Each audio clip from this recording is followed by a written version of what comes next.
What's going on, everybody? Welcome into Blazers Uprise Live, presented by Bet Online. The Blazers tonight get a 107-95 win over the Houston Rockets. They take care of business on the second night of a back-to-back and get the job done. But first, let me just thank our sponsor real quick, Bet Online. Use promo code BELIEVE for 50% rewards. Bet Online, where the game starts. Check them out for live betting, parlays, all that fun stuff. Thank you to them for sponsoring this postgame show. I was trying to fix this graphic right off rip, Eric, and I accidentally just straight up went live. So we'll just jump into this while I continue to try and fix this thing. What's going on, man? Just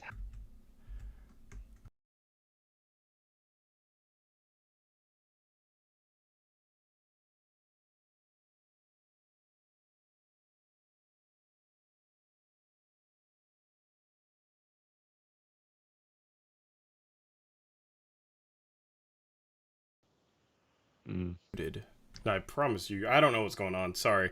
I don't know what's happening with my stream. Okay. Just talk. I think I controlled Z'd and it muted you. I didn't know it would do that. But I don't know what's going on with the stream. Anyway, just restart, man. I don't know. My bad. just a little frustrated that we had to put the starters back in with a little over 2 minutes left.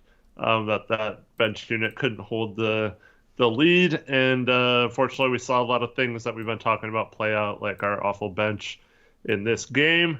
Yeah, just happy it was in a win and not a loss like last night. Yep, absolutely. Just keep going because I gotta figure out how to fix this. I don't know what happened.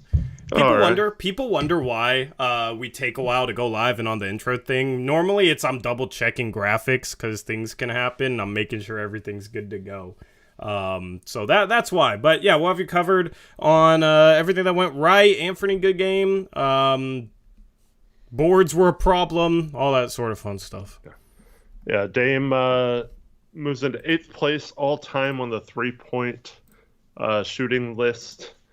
He's now within 21 points, I believe, of passing Clyde Drexler on the franchise.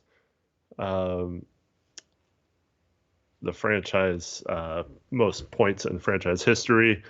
And then he also moved into 6th place in steals in the franchise history with 2 tonight.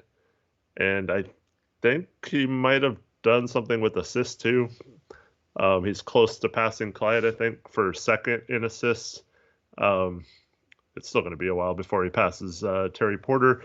But yeah, lots of accomplishments tonight. Yeah, which you absolutely love to see. I know a lot of fans wanted Dame to break the all-time scoring record in front of Clyde Drexler. Unfortunately, we don't get that. But next game, Eric, how many points does he need? He wasn't in the arena tonight anyway, so it didn't matter. Oh, I mean, that was pointless. I thought he was the play-by-play guy. Or not the play-by-play, the color commentator for the radio. I think he does it only part-time now or something. Yeah, it's not full-time or if at all. But yeah. Gotcha. Okay. He joined the Big Three, and I think it conflicts with some. I don't know. Oh, he did? I think so. Something like that. Yeah, got you. Well, I mean, I guess it doesn't matter then. He'll break it when he breaks it. It would have been a major buzzkill if he broke it tonight and Clyde wasn't even there. It would have been awesome for Clyde to watch him break his record, but we'll take what we can get. Anyway, chat, were you happy with this game? The Blazers beat a bad team. They took care of business without Jerami Grant, did what they were supposed to do. There were some problems in this game for sure, but still, second night of a back-to-back, given how bad they played last night, nice for them to come back and actually take care of business and make this mostly comfortable until the third unit almost screwed this game up in the final 5 minutes. So how are you guys feeling about this one? I know everybody was very upset with the way the Blazers came out and played last night, and I absolutely agreed with that. I was upset too. Tonight, much better performance. Yes, it's not a flashy win or anything like that, but you got to take care of business when you can. You got to pick up the wins that you're supposed to pick up. This is one of those wins, and it's nice to see it happen. Yep. Control the controllables, like you say, right? Yes. So yeah, beating a team like tonight, they got some scrappy young guys, and they were talking crap to Dame and stuff. Probably not the smartest idea by Jalen Green. Didn't turn out to bite him too much, but I mean, I wouldn't poke that bear if I was them. Oh, absolutely not. But Absolutely not. after a rough game yesterday, it was really nice to see Anfernee get going. Winslow started. I felt like when he was with the starters, it was kind of unnoticeable outside of that missed layup he had. That was wide open. But he, especially the first shift with the starters, it really didn't hurt the flow of the offense. I felt like Anfernee and Dame got good shots. Nurk got a bunch of shots inside, so it's not like the paint was crowded either. Yeah.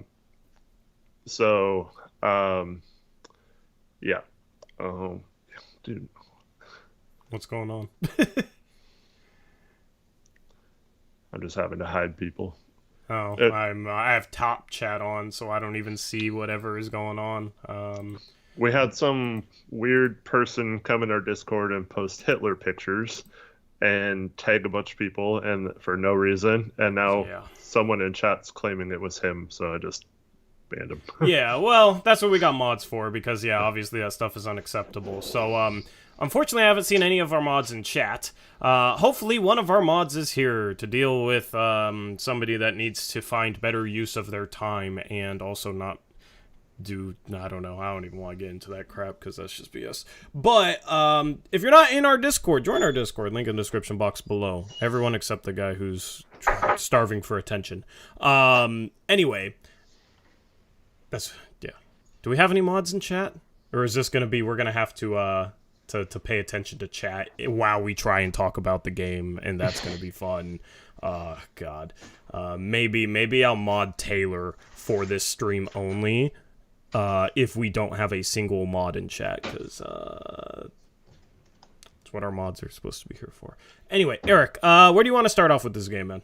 I don't know where to start with this. This intro has been completely disjointed. This has been the most disjointed intro of the entire season.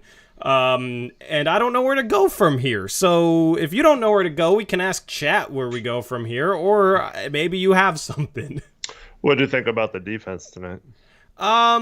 Defense was fine. I mean, I don't know. When a team shoots that bad, it's obviously not not just your defense, but I didn't think their defense was bad by any means. This is just a bad team in general. But I thought there were some good moments. I thought defensively, in terms of contesting shots, I thought they were fine. Gave up offensive rebounds, which I don't know if you count that as a part of defense, but that was really the glaring issue to me. What did you think of the defense? Yeah, I thought, like we always talk about screen navigation, I thought they had a little easier time tonight because, if it was Ant Dame or Hart involved with screens, they could just switch those. Winslow too. And then, I felt like they were at least trying to get through them. But we just allowed way too many situations where our center, whether that's Nurk having to make up for everyone's defensive mistakes or Eubanks failing to do that, we just put our centers in the horrible positions all game. Luckily, Nurk was up for the challenge for the most part in his minutes and didn't turn out too bad. And like you said, they missed a lot of threes too, so that helped. But I felt like it was at least okay defense for the most part.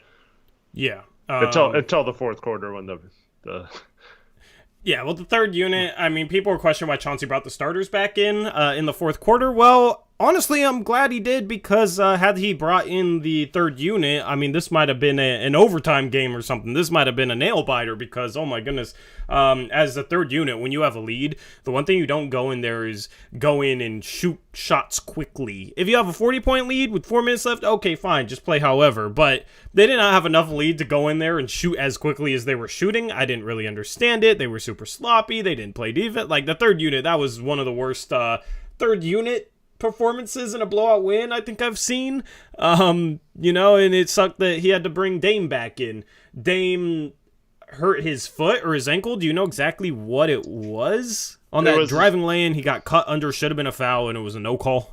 Yeah, it was just he tweaked his ankle a little bit, but he came back and looked fine. So luckily, I don't think it was bad. I think he was trying to sell the call more than anything. But yeah, I think he's fine. Okay, yeah. I mean, anytime Dame comes up gimpy at all, my heart stops, and I'm sure a lot of you guys are the same. Shout out Brian Tadovich, $2 dono, says, Nurk loves to get Will Smithed. Nurkic got hit in the face like 5 times today. And so, speaking of our players getting beat up or, fouled, Nurkic got hit in the face like 5 times today. He just attracts slaps to the face, unfortunately, and it was funny hearing Houston fans chant flopper at him when he had just gotten elbowed in the face. Like, he ain't flopping. Maybe he's sold a little bit, but this dude's getting whacked in the face, so feel bad for him sometimes, man, because it seems to happen to him a lot. Yeah. Oh, well, he definitely sold it and over did it a little bit, played it up. Getting hit in the face, it happened like 2 plays in a row, and he was on the ground for both of them. But I mean, they were both clear hits to the face. It's not like he didn't get hit and it was like a phantom flop or something. So yeah, he definitely got hit in the face. So I don't see any problem with that. That's not flopping when you actually do get hit in the face. Yeah, it didn't make sense to me. Shout out Arrowhead, $5 dono, says Sharpe needs to be benched for 2 months. Can't even stay in front of his man. No confidence and just so sad to see. I dropped a podcast. We recorded it like earlier this week. A lot of it is just talking about the Blazers in general. So, it's not outdated or anything. But after this, definitely check out the Believe in Blazers podcast. There's a video over on our second channel, Blazers Uprise Live. Link in description box below. But me and Steven did debate Sharpe and kind of his role, and he's been struggling lately. Eric, I'm curious as to what you think should be done with Sharpe, or if they should just keep playing him as much as they've been playing him, or how do you think the coaching staff should handle him given some of his struggles lately? Well, before I answer that, let's just be clear what's happening. I feel like I don't know. It's like he plays defense fine for half the possession, and then I don't know if it's like laziness or he just has some weird mental thing, but he just gives up on plays. And like, for example, there was that play tonight where the ball gets tipped into the backcourt. He just kind of like barely goes after it. I forgot who it was, but someone runs by him and grabs the ball. Like, he's so athletic, he should easily have gotten to that ball before the defender. And then the defender beats him to the basket too. It's like, well, like, where's the hustle? Where's the effort? And then there's multiple plays where he slides with his guy, he's in front of him, and then he just stops and doesn't contest the pull-up shot or the lay-in attempt or whatever. So when that happens, I would probably pull him immediately and just explain to him. I know they have those like little iPads and stuff you can show players stuff on. I would just let him know that that's not acceptable, that you need to do this in that situation. But in terms of like benching him completely, I feel like with our injury situation until Gary Payton's back, I don't even think that's an option right now because we kind of need him to play. And I think we just have to live with the growing pains. But it's definitely a case where when we're healthy, he shouldn't automatically be given minutes. I think he should have to earn them. Yeah, I mean, he's hitting a rookie wall. You should have expected this, is what I would tell anyone who's worried about this, is the dude didn't play in college, wasn't expected to come in and help right away. He came in and helped right away at the start of the season. It exceeded all my expectations. The problem is expectations got raised, and now he's failing to meet them. This is what I expected him to be coming into his first NBA season, so none of this surprises me. So my whole answer is, if you were going to play him or wanted to play him on opening night, then you should still want to play him now because this is what you should have expected on opening night. Yeah, for sure. And like I mentioned this before, if it was reverse, just like when the team struggled and was 11-11, if they would have went on a 4-game winning streak to make them 11-11 instead of losing 8 out of 10 or whatever it was, then it just looks different. And I think just the fact that Sharpe did so well at the beginning of the season set kind of unrealistic expectations. But yeah, this was always more realistic as to what Sharpe was going to be. someone who had a lot to learn and was kind of raw. You saw flashes of brilliance and athleticism that wow you and make you want him to be on the court and figure it out on the court versus on the bench, like Arrowhead suggests. But at the same time, if you want to be a contending team, it's kind of twofold, because one side you see the argument, if you can figure some stuff out with Sharpe come later in the season by playoff time, and he can give you closer to what he was doing at the beginning of the season versus right now, I think that's definitely beneficial for the team. But on the other hand, you can't do it to where he's maybe costing you games with his effort and his mistakes. So hopefully that's something that they can figure out with him. And like I said, when we have a full complement of players, I don't think it's going to be that big of an issue, because then we actually have ways to hold players accountable versus having to play them even when they're not playing well. Yep. And then final dono, shout out to Satan with the $2 dono. Says, bring back Yugoslavia, rest in peace, Drazen Petrovic. Okay, thank you for the $2 dono. Yes, rest in peace to Drazen. Anyway, let's talk about, I don't know what this postgame show is. Ant had a great game tonight. You want to talk about him? Sure. Yeah, it was nice to see him get going. I think it was 6 for 7 from 2-pointers. Yep. Had some really, really nice drives. I love, he's done this a few games now where he gets the ball up the court really quick and just attacks in before the defense is set, and he's gotten an easy lay-in last few games out of it because of it. And I want to see him do that more often, especially with that second unit. But yeah, that's the only reason why our second unit wasn't a complete disaster tonight, I feel like, is because Ant was making shots versus the last few games where he hadn't been. Yeah, I like him getting to the line 5 times. I like the way he attacked the paint, had one of his nice patented hook shots, had a nice dribble crossover on I think it was transition or a pick and roll, but he just got downhill, attacked, a little nice right-handed finish. I think it was on Shangyun, however you say his name. I'll struggle with it. But yeah, I like to see him attacking the rim. Not the best shooting night, 5 for 14. That's not bad necessarily, but have higher standards for him than that. But I mean, he's one miss away from having an efficient 3-point shooting night. Like, just a solid shooting night for him overall. Had some shots that he definitely could have knocked down. He definitely could have had a 40-point game if he just made some more of his threes. But I like him attacking the rim. I think he needs to attack the rim a little bit more, draw on defense, and then kick and get teammates involved a little bit more. 2 assists. I feel like he was kind of just settling for some threes, shot some contested ones. He did miss some open ones, but there was a few times where he came off a pick and roll and the shot was contested and he still pulled it, where I would have liked to have seen him try to turn the corner and get downhill, because when he did, he was having success with that today. Yeah, for sure. And it was nice to see Dame go to him early. I felt like Dame made a conceded effort or a concerted effort, I should say, to get him involved, knowing that he had struggled last game. And Ant returned the favor in the second half. He was on fire at the time, got a wide open 3 he could have shot, and instead he passed it to the corner for Dame, who had an even opener shot. So it was nice to see that unselfishness from Anfernee. And yeah, just a really good game from him, I thought.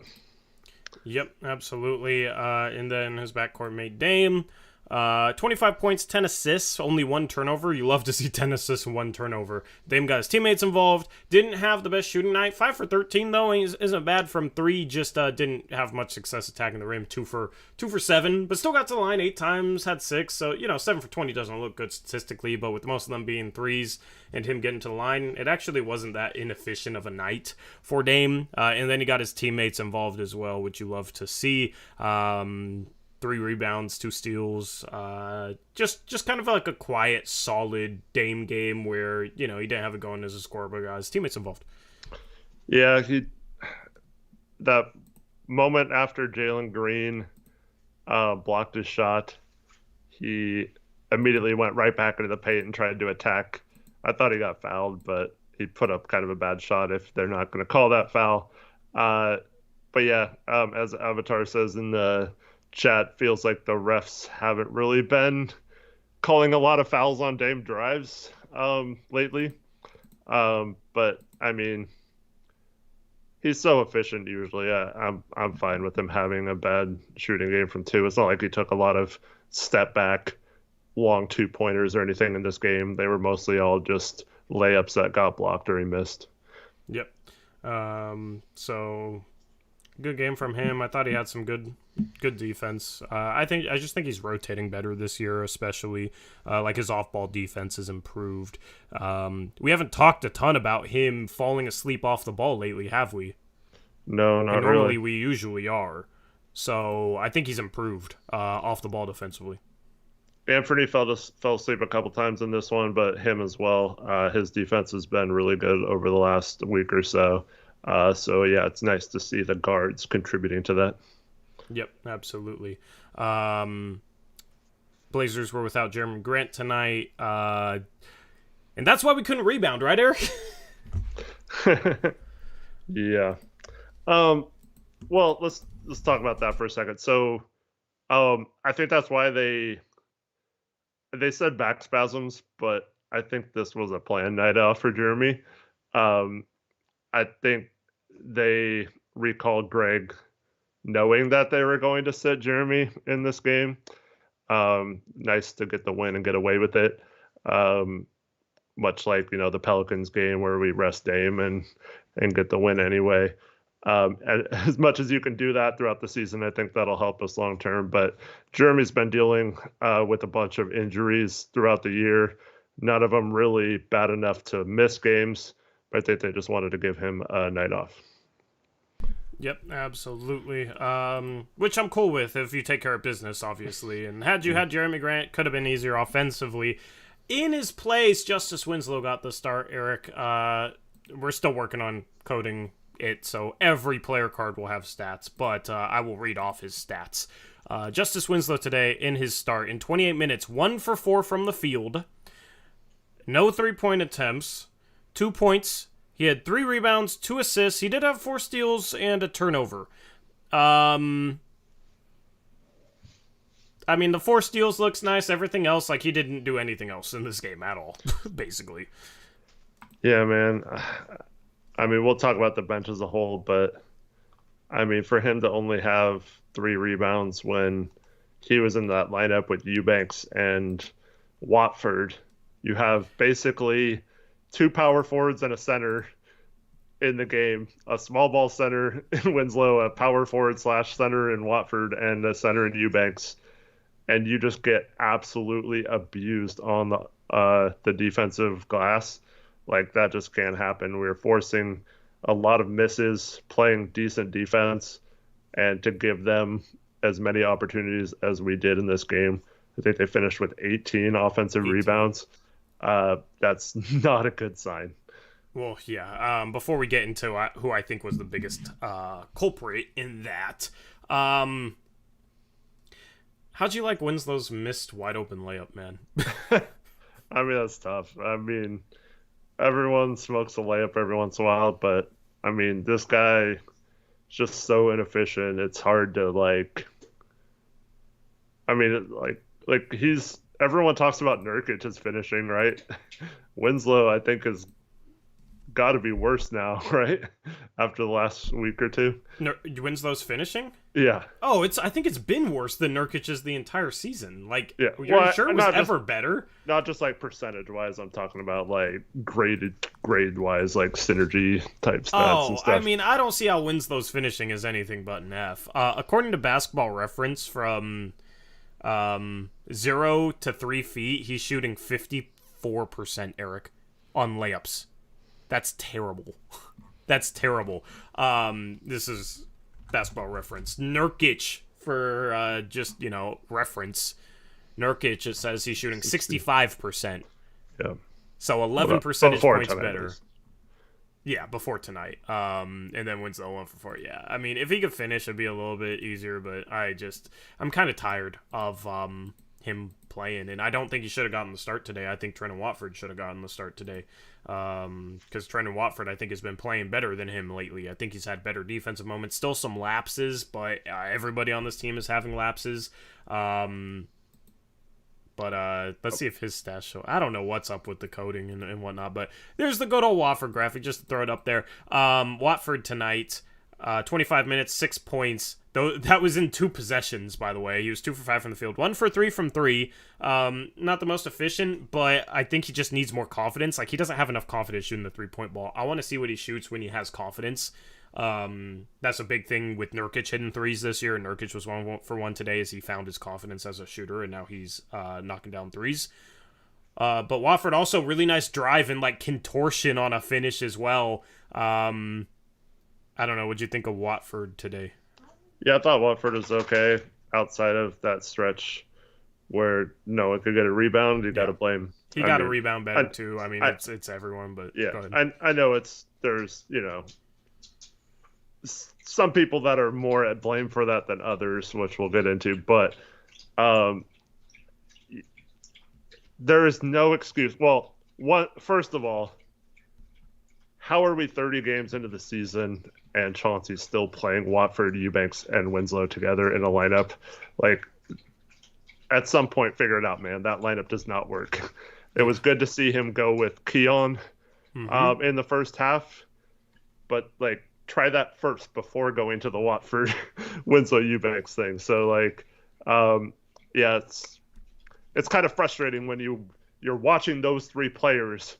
They're all big enough to where they should be dominating the boards, and they just get completely outworked for every rebound. And unless the ball bounces right to them, none of them get rebounds. It's like what is this unit doing? So until one of those 3 step up and starts like actually boxing out and attacking the rebounds in a way that is preventing the other team from getting on the glass, I just don't see any way how you can play all 3 together. Yeah. Let's talk about the third one, which is Eubanks. 6 points, 3 rebounds in 17 minutes. Eric, in the first half, he had one of the worst halves I've seen all season long. Defensively and rebounding wise. He does not box out at all. Like, it's one thing if, as a center, you're boxing out, but the ball's like a long miss and it's going over your head and you're giving up offensive rebounds that way, right? It's another thing when you just don't even box out and you give up offensive rebounds because you won't box out. But beyond that, this dude also got absolutely bodied on multiple boards. Just absolutely out-muscled on multiple boards. One where he comes down with it, and he's just like holding it, and somebody reaches in and just rips it away. I think that might have counted as a turnover instead of an offensive rebound for them. So, it was basically an offensive rebound, though, but probably doesn't count as an offensive board. And then there's another one that he fouls because he can't collect an offensive rebound, and that's another play that I don't know if it counts as an offensive rebound for them. Maybe team offensive rebound if it was a foul. I don't know. But that was another one of the plays that maybe wasn't counted as an offensive rebound.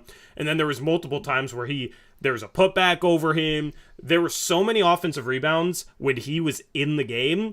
Eubanks is just nowhere near as good of a rebounder as Jusuf Nurkic is, and he doesn't box out like Jusuf Nurkic. Nurkic makes it easier for teammates to come in and collect rebounds because he'll take the big man out of the play more times than not by boxing out, getting him out, where Eubanks just lets bigs crash the board because he doesn't put a body on him. And that's the cardinal sin as a rebounder, as a big man, is to not box out the opposing big man. Would you be able to load play 3 for Brent's breakdown real quick? Yes, I can do that right now. Yeah, we can segue in and out of these as part of these conversations. I want to I'll read off donations while you're doing that. Yeah, that's we got our Jordan Baker $5 GG sticker. Thank you, Jordan. Thank you, Jordan. Always appreciate that, seeing that after a win. And then Brian Tadovich with a $2 donation. Thank you for another donation, Brian. He says, "Is Chauncey not smart? No offense or anything." I wouldn't say he's not smart. I mean, part of it is, like I said, he doesn't have a ton of options right now with so many people hurt, and I think he is just counting down the days to have Gary Payton, because like Payton's perfect for what he wants to do. on the floor, and I think he's just biding his time until that's available for him. But yeah, at some point he's got to realize that certain things are not working. Yep, absolutely. Thank you for reading those. All right, here we go with what was your third play, but it's relevant to the conversation. What we got? All right, so this is a play. Okay, so whether we are in zone or you are the help defender, you have to be able to turn around when the shot goes up, find a body, put a butt on that body, and take him out of the play. So this is what happens way too often with several of the players, Drew being one of the most egregious of that. So we have a situation where he's the helper there in case Porter drives. And Porter's going to actually take this corner three-point shot in the second slide. And you see Eubanks just standing there as the help. That's fine. He's in good position right now. So the shot's going up, right? He's given up his dribble. Right now, Eubanks should already be looking for his guy to box out or someone to box out, right? Yep. And this is the problem why certain people have trouble rebounding. I'd say Jerami Grant does this too. He doesn't locate a body. He just turns around, and they only get a rebound if the ball comes off the rim towards them and they can grab it, right? So in the third slide, you see that Eubanks turns around, and instead of going and finding someone, he just stands there and watches the ball go up for a shot, right? And Keon turns around thinking he should just box out his guy. Sharpe and Ant are obviously on the perimeter, so they can't box out. I think that's Fernando here. And so Eubanks just stands there, doesn't even go to the other side or anything, doesn't try to box anyone out. And in the fourth slide, you see that he just still stands there as Fernando grabs the ball and lays it in off a missed shot. Keon, I think, fouls him here. So it's just like, if you're going to play zone, if you're going to be a good help defender, you have to have that effort. And rebounding is like almost all effort, right? So plays like this where shot goes up, you don't even try to find your man. You just turn around and watch the ball come off the rim to your guy as he gets the rebound and puts it back in or gets fouled. That can't happen. You have to fly around. It's like the problem we talked about with defense for years, where it's like, okay, you make mistakes, but you can make up for it with effort, right? Just hustle out, close out harder and better, right? You miss a rotation, but don't miss the next rotation, like keep in the play, keep trying, at least try to contest the shot from behind or whatever. But we just give up on plays like this. And this is why something like rebounding tonight is so bad, because we had several players in the game at once, that Winslow, Watford, Eubanks lineup in particular, and like I mentioned, Jerami Grant, sometimes just players like that just don't have that effort on the glass, and then you wonder why they're bad rebounders. It's because of things like this. Yep, and we can't avoid the Eubanks and Nurkic comparisons, so let's compare them, because anytime I say anything about Eubanks, it's always something about Nurkic that somebody has to say. Like I was talking on Twitter, I was tweeting about how Eubanks rebounding was not it tonight, and somebody comes in and says Nurkic only has one rebound, and it was at halftime, I believe. And I don't care if Nurkic has 0 rebounds, but just as long as he boxes out his guy and doesn't let his guy get offensive boards, the team will rebound better, right? Compared to somebody that maybe doesn't box out, but then will go steal boards from teammates or this or that. Like, you can't just base somebody rebounding well off their rebound number. It's how many offensive rebounds are they giving up as a defender.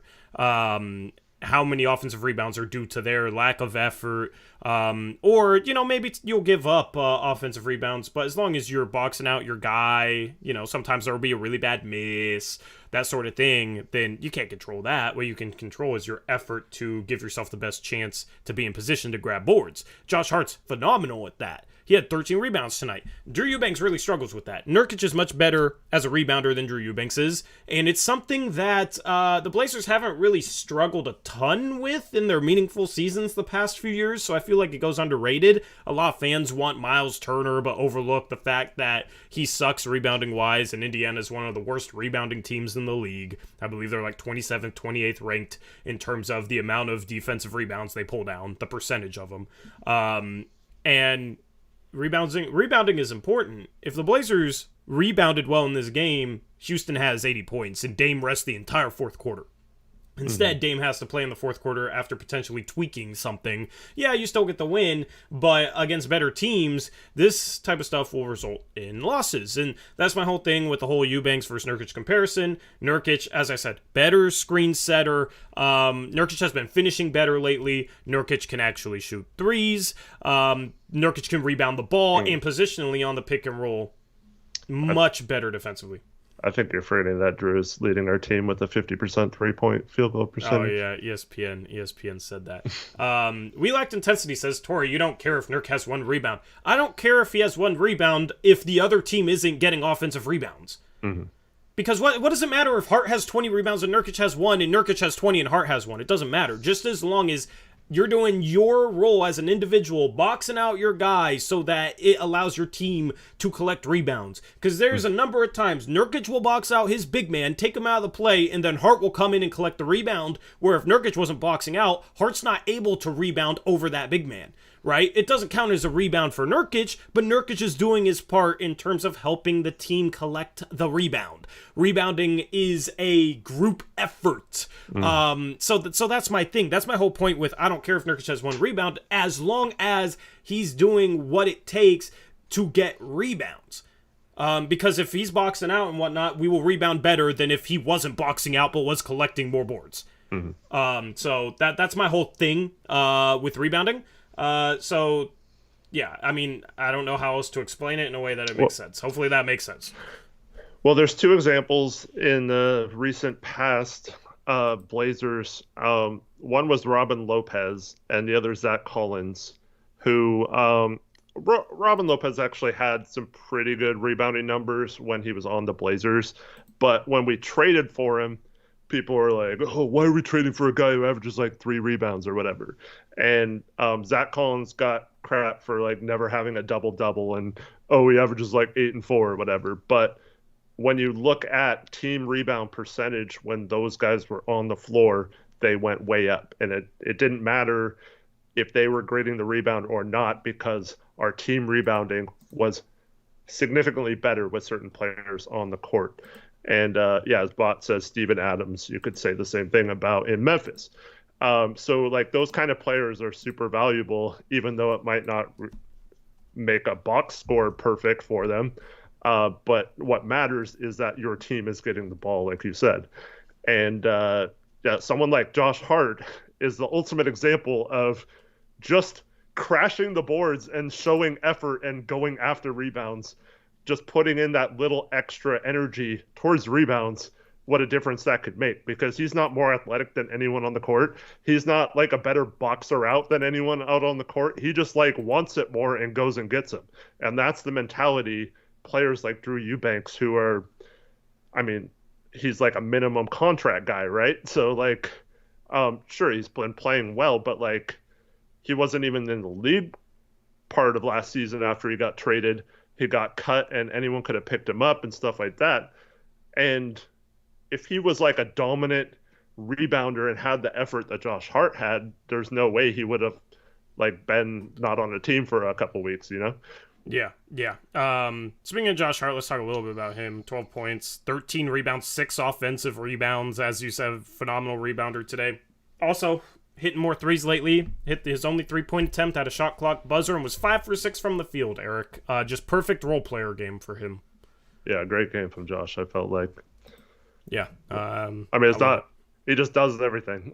Yeah. It's hard to like break down his game other than when he's struggling, because, I mean, he makes all the winning plays, and that it's so nice to have a guy like that. And that's why I don't think we should even consider trading him. Yeah, absolutely. I mean, if you upgrade that starting 3 spot, cool. you want Josh Hart off your bench then. Josh Hart's like, I wish we could clone Josh Hart and have another Josh Hart off our bench, because that's the exact type of guy we need off our bench when you look at how bad our bench is rebounding, and then our bench doesn't have enough creation in terms of guys that can attack the rim, finish at the rim, as well as pass the ball, so as well as knock down threes.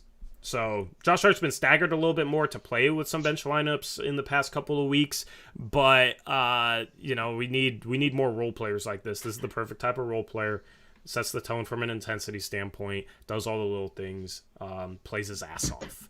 So shout out to him, huge shout out to him. But bench wise, let me read off Sharpe's stats. Sharpe in this game, we already talked a bit about him, but in 20 minutes was 2 for 7 from the field, 0 for 2 from 3, had 4 points, 3 rebounds. He's just not knocking down shots, and then he's not able to create off the dribble yet. I think he will figure it out, but he's not a strong enough ball handler, doesn't have good enough footwork, or doesn't have enough shiftiness with the ball in his hands. A lot of the same issues that used to plague Anfernee Simons that don't plague him anymore. So at 19 years old, not worried long term, but right now he's basically just an athlete and a 3-point shooter that if you give him space, he can get to the rim, but he's just not somebody that will create anything. He did have a nice pass where he rose up for a shot and then hit the roll man, which was Eubanks, and Eubanks went and finished that play. It was nice to see him make that read. It was a very basic read, but it was nice to see it. But yeah, I expect better games from him. This is a rookie wall. We don't know what he is over the course of an entire season, but he'll be a better player at the end of the season than he is right now, that's for sure. Yeah, for sure. Yeah, I'm equally not as worried about him long term. But yeah, I don't know. He hesitates when he shouldn't hesitate. He goes too fast, like you said, when he shouldn't go fast. It's just, I think it's all just feel for the game, and something that once it slows down for him, just how fast the NBA is, I think it'll be fine. Like I said, I feel like he got a little too comfortable earlier in the season when everything was going right. You make some threes and it's like, oh man, this guy's, could he be rookie of the year? Should he be starting over Anfernee Simons? Like, should we trade Ant immediately? That kind of talk. I think that's obviously all overblown. Long term, it's still fair to discuss that, I guess, but definitely still more of a project than a finished thing, and we just have to live with the bumps in the road. Yep, absolutely. As far as Houston shooting goes today, 3 for 29 from 3, looking like the Western Conference Finals Game 7 against the Warriors back a few years ago. Terrible shooting numbers for them. They get to the line 29 times to our 19, but they shoot 69%. 69.0%. Flat 69, Eric. 20 for 29. So, luckily they didn't make more free throws. This could have been a game if they did. 40% from the field, 10% from 3 is just ugly. They also had 15 turnovers. The Blazers, 46.5% from the field, 36% from 3, 12 turnovers. So Blazers knocked down shots, at least starting lineup for the most part did. Nurkic, 6 for 11. Simons, 11 for 21. Hart, 5 for 6. Dame struggled, 7 for 20, but set up a lot of those starters with some good shot opportunities, 10 assists for Dame. The starting lineup really got it done in this game. You look at this entire starting lineup, everybody's at least a plus 12. Dame's a plus 29. Hart's a plus 25. Nurkic a plus 21. You can't look too much at plus minus in one individual game, but if there's a trend over 10 or 15 games, a lot of times that can tell you something, or will at least just be reflective of something that's happening on the court with specific players. And what this is reflective of, because this is a trend, Eric, is our starting lineups played really, really well. The bench subs in and cannot outplay other teams' benches. Even in a game like this against a bad Houston team, our bench did not outplay theirs whatsoever. Yeah. Sorry, check Discord real quick. Okay. Yeah. Bench is going to continue to be a problem, especially when we're missing players. I felt like when Nurk plays with the second unit and it's like Anfernee, I think it's a lot more stable. So I'd like to see maybe more of that. And then like Ant and Nurk can have that 2-man game. So maybe the solution is bringing Eubanks in as if he's going to play as much as he is, play him a little bit more with the starters, even though it's not quite as good. Just bring Nurk out a little earlier so you can bring him back with the bench unit. But I think they definitely need to do something with the rotations just to make it a little bit more mixed after the first few minutes of the starters being in. Yep. I think you got to upgrade the front court off the bench. Both those spots. I said last stream, don't have to go into it as much again, but you got your backup power forward that can't make layups or threes, or create for himself off the dribble and get to the rim consistently, and if he does, he's terrible finishing. And then you got a center who a lot of people like, but going back to Eubanks in this game, obviously we've talked about the rebounding. He was terrible on the boards. Doesn't box out. Like, rebounding is a big issue with him, in my opinion. But then also, defensively, I thought he really struggled in that first half. What'd you think? Yeah. He's just not. He's not like aware enough or good enough to make up for the mistakes of those guys. So, unfortunately, I don't even think it's his fault a lot of the times, but like he's just not as good at helping as other players are, like Nurkic. So like when our defense puts our center in a tough position, unfortunately, I think it's just a little overwhelming for him. Yeah. He's not good in drop, though. This was a team that you could have probably gotten away with running drop scheme against, and they did run a lot of drop, but Nurkic is far better in drop scheme than Drew Eubanks is. I don't know. It's like anytime Eubanks defends the pick and roll and he's not switching, it's bad. But switching isn't a good alternative against good teams because they will have guards that will pick him apart on the perimeter, or they will go and ISO their big man against Anfernee Simons or whoever's on him and just score on the interior. Or if a shot goes up, then you have Anfernee Simons trying to box out somebody like a Rudy Gobert or, even a Zubac or a DeAndre Ayton, and that's not good. Even if Eubanks forces a miss, it's hard to get the rebound when he's at the 3-point line. We've already seen he can't get rebounds when he's in the paint. So that's not a good alternative. So that's my issue with. I got an issue with the way Eubanks guards pick and rolls. Yeah. This isn't a pick and roll, but this might be a good time to load play one. Okay, let's do it. Yeah.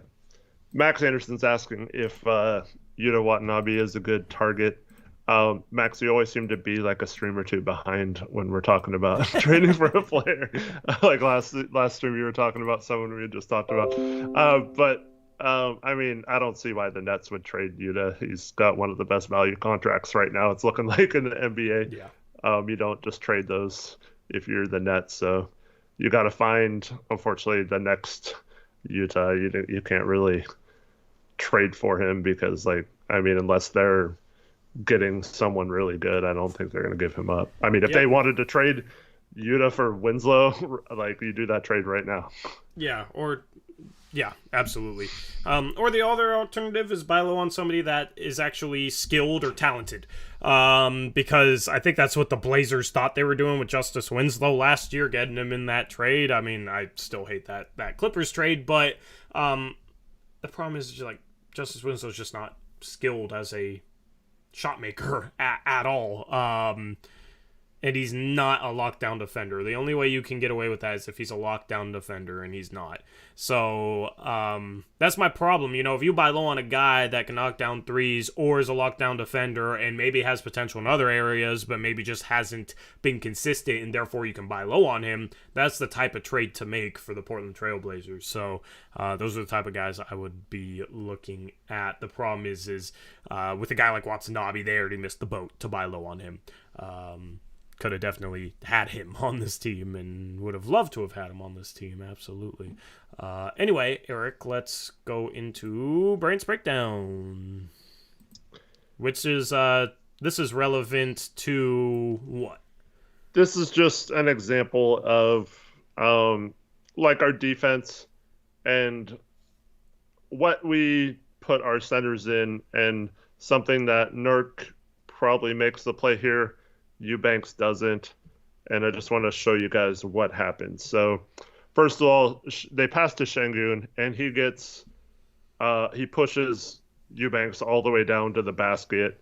Simons in the second side probably comes too far down to help. I mean, you got to just kind of live with Eubanks trying to win that one-on-one matchup there. Now, Houston's shooting didn't hurt us, so I guess you can overhelp in this particular game. But against good teams like last night, we saw how overhelping or needing to help a lot caused the other team to go crazy from three. So in the second side, we see that Şengün, instead of shooting over Eubanks, is going to kick it out here to Kenny Martin Jr. He's actually going to like kind of hesitate and not shoot, and he's going to hand off to Jalen Green. Now we see this set where Ant and Dame should automatically switch these. So Ant's assuming Green's going to come off towards the top, and he can just switch that, and then Dame goes with the roller. But Green just stops, and Martin actually dives. Good play by them, actually, to fool them. And you can see where Eubanks is in this slide right here. And you remember that other play I showed earlier, you know, he was on the right side of the court for help, right? Yeah. Even though he didn't rebound. But on this particular play, he goes all the way across, and you can see by the time Kenyon Martin grabs the ball, a step away from the basket, Eubanks is just now realizing that he needs to help and is completely late, and unfortunately comes nowhere close to being able to help here, and gives up a wide open dunk because he was too late on the help and wasn't in the right spot. Yep. Nurkic is at least there to contest that. This play, I don't even remember it happening, honestly. This game was kind of a blur to me. But this play makes no sense because, if you're defending across the court, you're supposed to be at least in the middle of the paint if you're defending the opposite corner and the ball's on, like, the near side of the court. Mm-hmm. You can see Justice. Justice already kind of has a foot in the paint because he's the guy guarding that corner. But when Şengün goes across, that becomes Eubanks. Like, Eubanks doesn't have to follow him all the way across because Winslow's already there. Like, it just makes no sense why he'd go completely across the key there instead of just, like, going towards the middle of the paint. Especially because this is happening right in front of him. Yeah. And then Martin is running right at him, and he's still clearing the space from his help side. Like, I don't know if Eric, I know you took pictures of this play. Like, did he look away from where the ball was or what? Because how you go from here to there makes no sense to me. He just went across with Şengün and just stood next to him watching. He watched from the other side, and then, like I said, it took him a second to react before he realizes that he needs to protect the rim because he's the freaking center. Yep. So that's the thing when you have rim protection conversations. Yeah, he might block more shots, but what happens on every other possession, right? And this is what it is.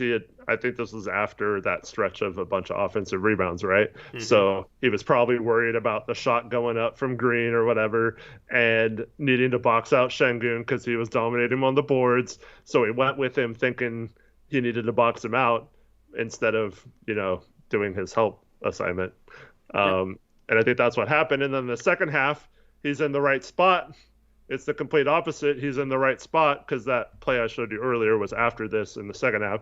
And instead of hustling back to rebound, he's not in position to rebound. So it's just like he makes the opposite mistake both times, and both times it costs us a basket because he's not in the right spot. Yeah, I mean, and this is also on the guards at the top as well. Mm-hmm. This is just one part of it. Like, the problem is when you switch, you can't telegraph the switch because if you switch too early, and this is the bigs that I play with, Eric, I always tell them, read the guy guarding you and you set a screen. If he comes up even with you or higher, you go. In this situation with Kenyon Martin, Anfernee's high enough where if he goes, Anfernee's not going to be able to stay with him. Dame obviously is not going to be with him at this point. So a lot of times when you go set that screen, you want to try and feel or look for the guy that's guarding you, because if he steps up like this, then you slip. A lot of times when teams hedge, this will be there because they'll hedge too early, or not hedge hard enough to not let that pass get through. Or when teams switch, they'll switch too early. Like, Ant should be down and then come up once he's off the screen. So that if he slips it, Ant just is there to meet him and stay with him if he slips the screen. So that's the thing, is it's just nuanced defense here. You can't telegraph the switch and switch too early, because then both defenders are too high to be underneath the guy when he slips. So that's the problem there. That's on Ant, in my opinion. That's on Ant. Ant can't come that high that early. But then also, as a rim protector, you gotta be able to make up for the mistakes of guys on the perimeter. And, if you are truly a good rim protector, you gotta be in position to protect the rim. You can't be out of position all the time when stuff like this happens. So I think that's the difference with Nurkic and Eubanks, is Nurkic more often than not will be in the right position. Maybe not make a flashy block, but at least will make it tough. Where Eubanks is... How many times do we see Eubanks have big blocks? Because he has to cover a ton of ground, because he's not in position. Yeah, if Eubanks gets a block here, it's cool, but he still wasn't in the right position. Yeah, exactly. And this is the problem, and this is why everyone says, "Oh, you're too easy on Nurk to us," right? Or like, you guys are Nurk apologists or whatever. But like, these are the kind of breakdowns. This happened like every single play off the jump of this game. Like, Nurk had to be in the right position. It was literally like our first 12 possessions on defense. Like, Nurk was faced with having to help a breakdown on the perimeter like this. And everyone who gives him crap about how horrible he is on defense, I feel like they don't have any understanding of these type of situations, of what Nurk is put in and how often he actually does make the right read, and it's a breakdown that he can't do anything about. Like, if he's in the right spot and Winslow doesn't tag his guy, like if Eubanks was on the right side here and the lob goes to Şengün, and Winslow wasn't in the right spot, like, people will be like, "Oh, look, Nurk's center scored on him," but like, that's on Winslow in that situation for not rotating down. Not saying that's what happened here. I'm just giving an example. And but like, I think almost any center, like even really good defensive centers, would have a tough time with rim protection and playing elite defense on this roster. Yep, absolutely. And then, if the big man helps, the rotations here is Winslow down to Şengün. It's Hart over to Jabari Smith in the corner, number one, with his hands up. It's Anfernee Simons over to the guy on the right side of the screen. It's the guy over across the court, and then you're matched up. You rotate that direction. That's where the rotations are supposed to be. The problem is Hart saw the guy slipping and probably isn't in position to rotate out to the corner. That's the thing, is it has to be Eubanks here. Everybody else has to stay solid and be ready to rotate to the right spots. But maybe next stream we should have a breakdown. If Nurkic plays good defensively, plays bad defensively, we can do a breakdown if Nurkic making the same mistakes. But more often than not, he's in the right position. Like, maybe we could showcase that next game with a breakdown of Nurkic being in the right position. And kind of compare that play to this one that you just showed, because I think you could see probably a similar play next game that's like strikingly different in terms of how Nurkic sets up for it. I'll go back and to watch the beginning of this game and see if I can find one that's a good example of comparison. Yeah, it could be a good Twitter thread or something. I don't know. Just whatever you want to do. Obviously, since you're the one who puts that together and takes the pictures, it would just be interesting to compare and contrast. Shout out to Kieran, $10 dono, says Tori is better than me at Among Us. I wanna. Yeah, we were playing Among Us last night in our Discord. Join our Discord. Link in the description box below.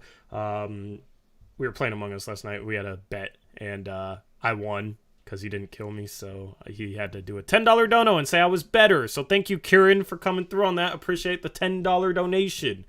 Anyway, let's, I don't know. Where do you want to go with this?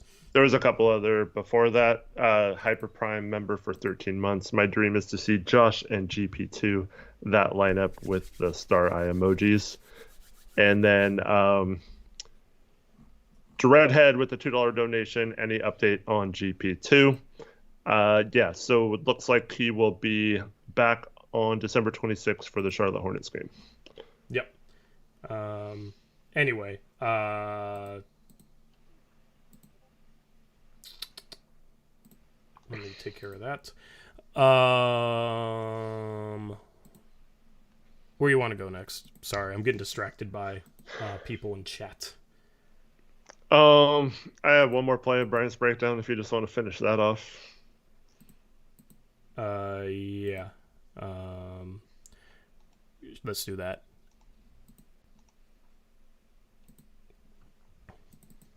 I don't even know what that meant. What meant?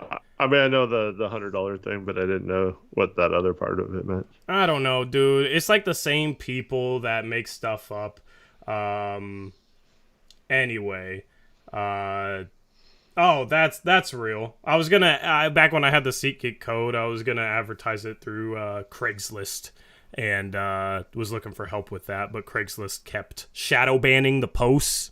So I think the guy that's mad at me said he would help out, but then we couldn't because Craigslist was a problem. So I don't know why he has a problem with that, but I was like willing to pay him to post on Craigslist. Anyway, that's what that was about, and it didn't work because Craigslist started doing that. But that was back in 2020, so I don't know why he's coming up with it now. Dude's just absolutely pathetic. Because it's just ridiculous. Anyway, let's go into Brant's breakdown for play number 2. Anyway, I know most of you probably did not care for an explanation, but, people got problems with things and come in our freaking chat, and it's annoying. So, yeah, we'll continue to hide you. No problem. I got no problem with that. Anyway. All right, so wanted to, we won this game, so I wanted to show a good example of defense from this game. So here we have a situation where Eric Gordon's going to set a screen on Anfernee. Now, this should be an auto switch. We don't, but Anfernee does a pretty good job of getting through it. And in the second slide, we see that then Sengun comes over to screen. Nurk's in great position here on this particular play. So he's going to prevent Gordon from getting a 3 momentarily. And then in the next slide, we see that Anfernee recovered back to Eric Gordon really well. Nurk dives with Sengun, doesn't give him an advantage. So good job of recovery there. Everyone else rotates back nicely. So we're back into pretty good position, and it's already down to 6 seconds left on the shot clock in this picture. So just really good job of fighting through screens, rotating, recovering so far on this possession. And then they're going to run a dribble handoff. And now once again, this is where you have to be aware. It's Winslow and Hart. So to me, that's an automatic switch every time on the perimeter between those two as well, especially when the guy coming off the screen is a guard and Jabari Smith is, a power forward. So Winslow can definitely go with him on the dive. And so Hart does a good job of pressing up here, knowing that the shot clock is running down. Winslow does a good job of staying with Jabari there. Nurk is still in good position. The other two guards still in great position over there. Shot clock's running down, so you don't really have to overhelp or anything. Just hope that Hart forces him into a bad shot. And that's exactly what he does, and we force a 24-second violation. Yep. Good defensive possession. We had some good defensive possessions in this game. Obviously, a little easier to defend this Houston team, but I loved seeing the level of intensity on a second night of a back-to-back. I was a little worried this team might come out flat, but the loss last night, I think, kind of contributed to this team playing better today, playing with a level of intensity. If they won that game last night, I feel like maybe this would have been a tough loss or a game where they just came out without that level of intensity, but there was a lot of good defensive possessions. And also, Houston helped us out by missing a lot of shots, and somehow we still only won by 12, but that was the end of the game stuff, which was, it was a 20-point lead, so nice that it was comfortable. Anyway, what do you want to go to next? Good breakdowns. I feel like this is a very efficient post-game show. Like, I've pretty much covered everything I want to get to. Have we done all the players? Who else do you want to talk about that we haven't talked about? Keon, we haven't really talked about him. Do you want to talk about Jabari and Greg Brown and their 4 minutes or whatever? No. So, I was just Keon, I guess. I feel like we missed a starter, but yeah. We talked about Winslow. We talked about Hart. We talked about Dam. We talked about Ant. We've talked a lot about Nurk. Mm-hmm. Okay. Right? Yeah. So, anyone you want to. But like I said, it's been efficient. It feels like we are ahead of program. Yeah. Keon stepped in. I feel like he provides energy. He got that foul, like 3/4 court, kind of a touch foul, but I don't mind that aggression as long as we're not in the penalty or it's not like last night, 7 minutes left in the second quarter and they're shooting free throws already. That's when you don't want to get stupid fouls in the backcourt and stuff like that. But I will never have a problem with someone who's being aggressive and showing energy and stuff on defense, getting, touch fouls like those few on Josh last night as well.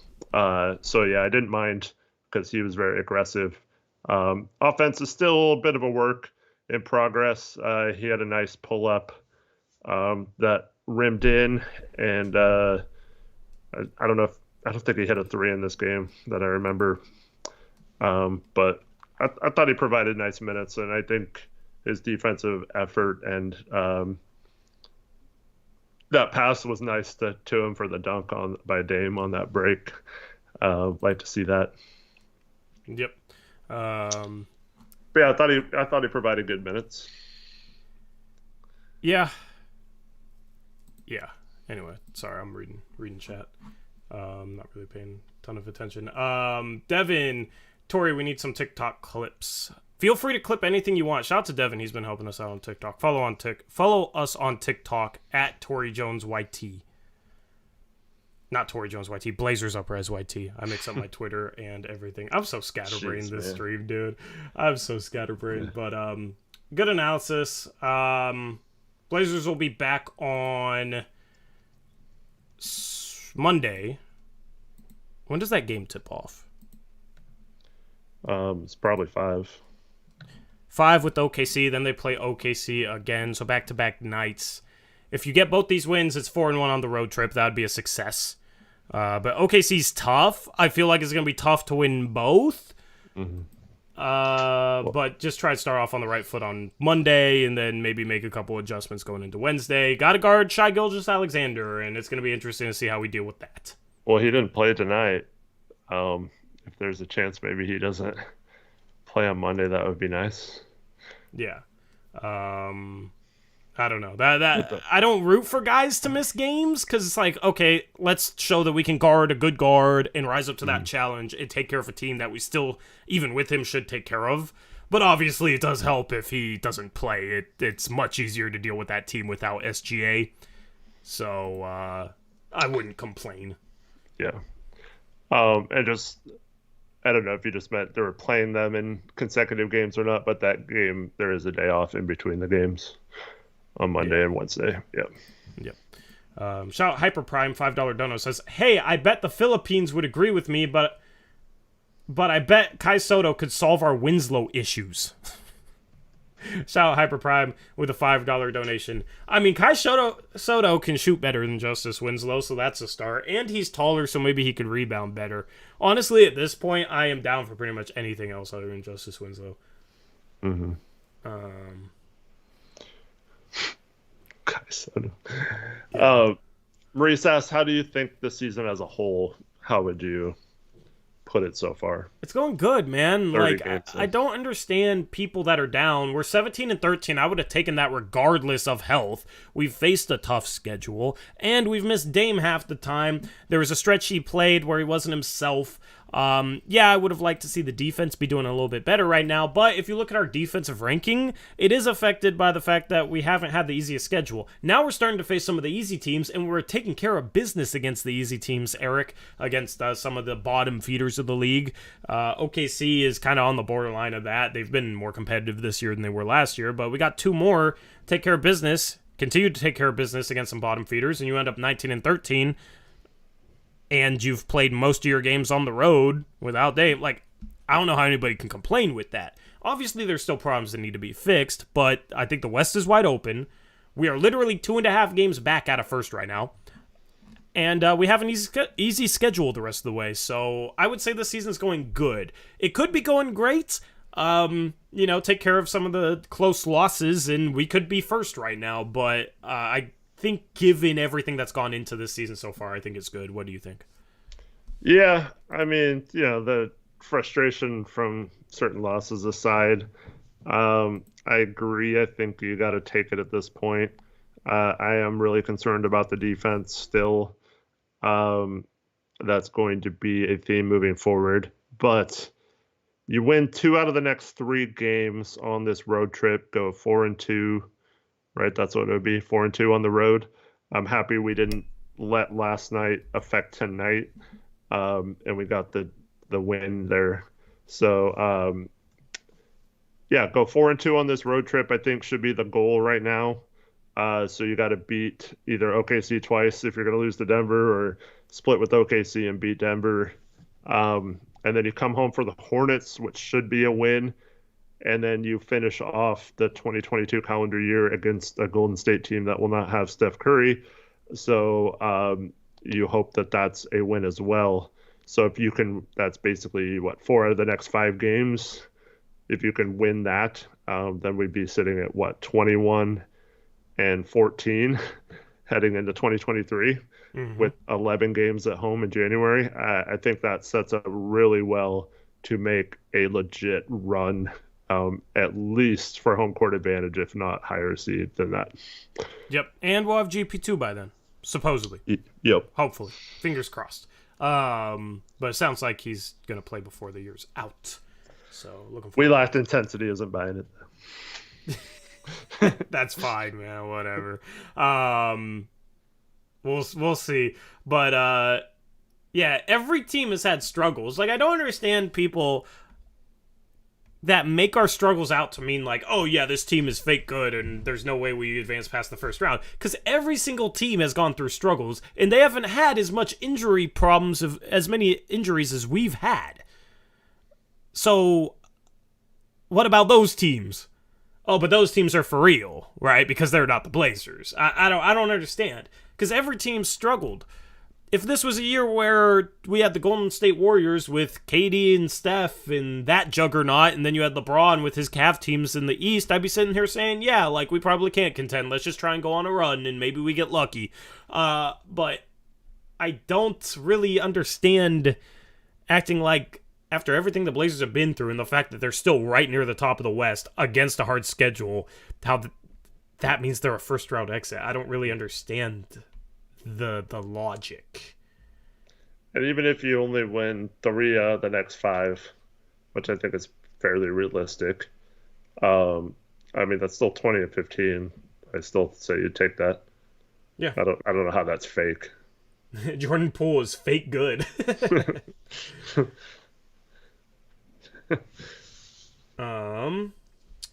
We'll take questions and then we'll wrap up this stream. We can go around the NBA real quick. Yeah, let's do that.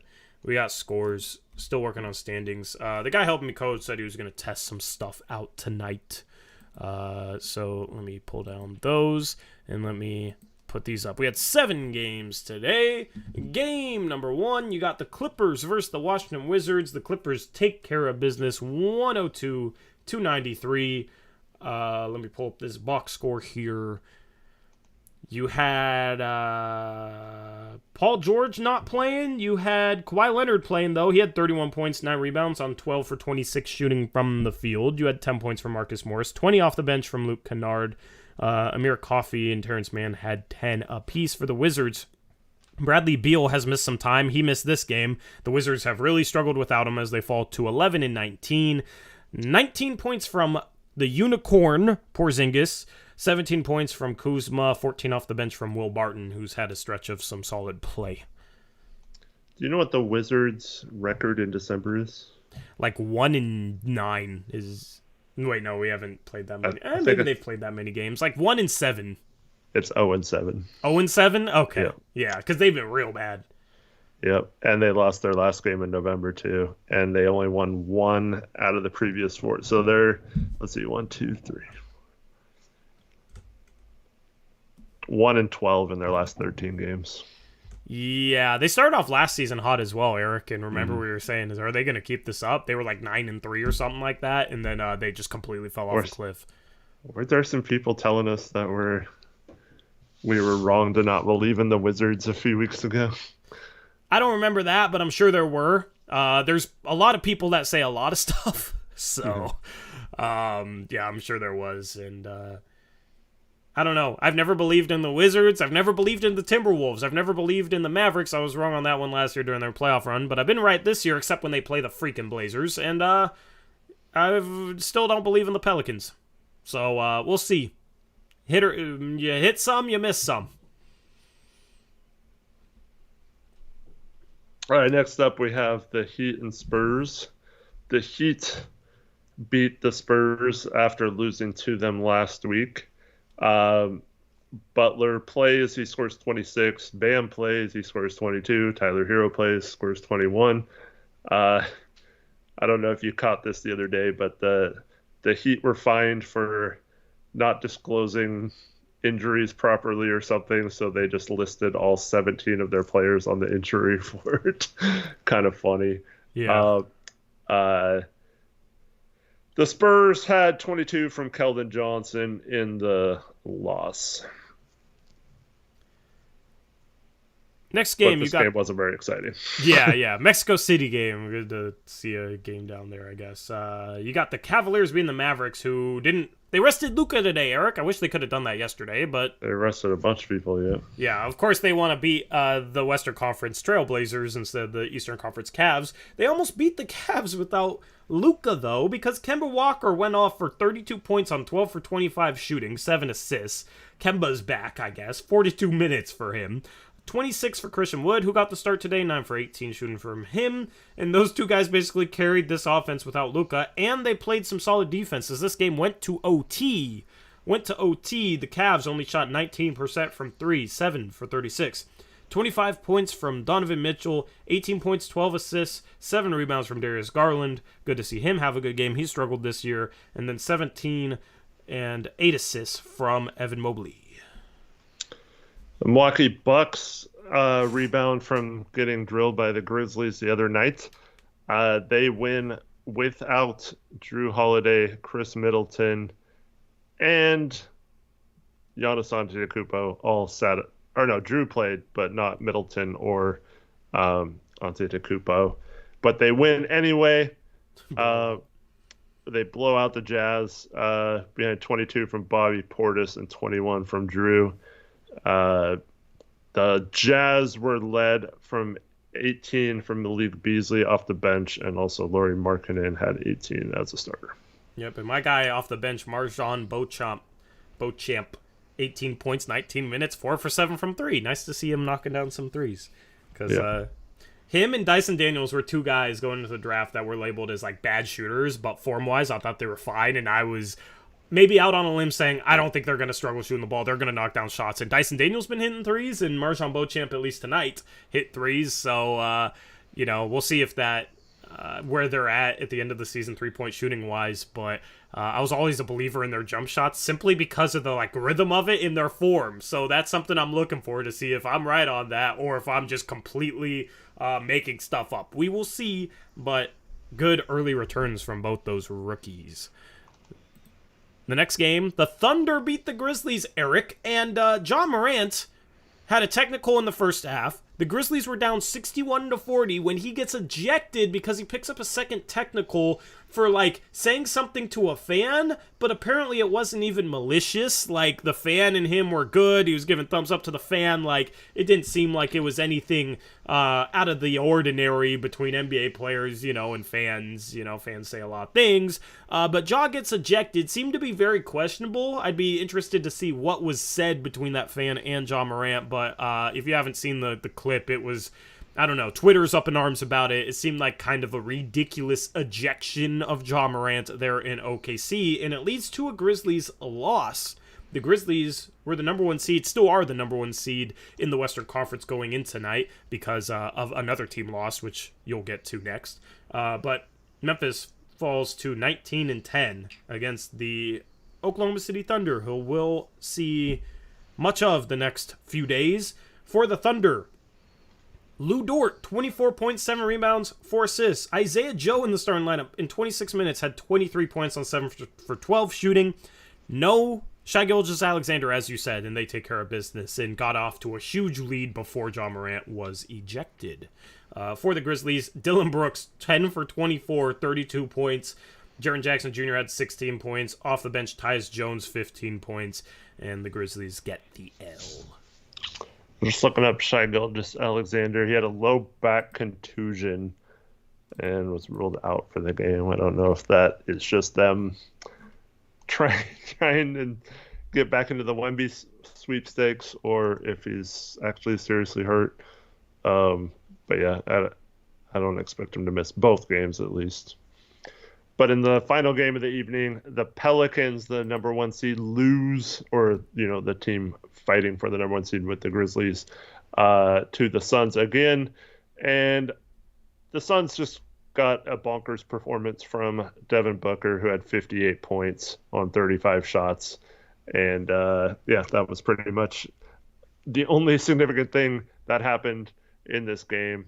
CJ had 27. Zion continued his hot stretch with 30, but they didn't get much help from their starting lineup.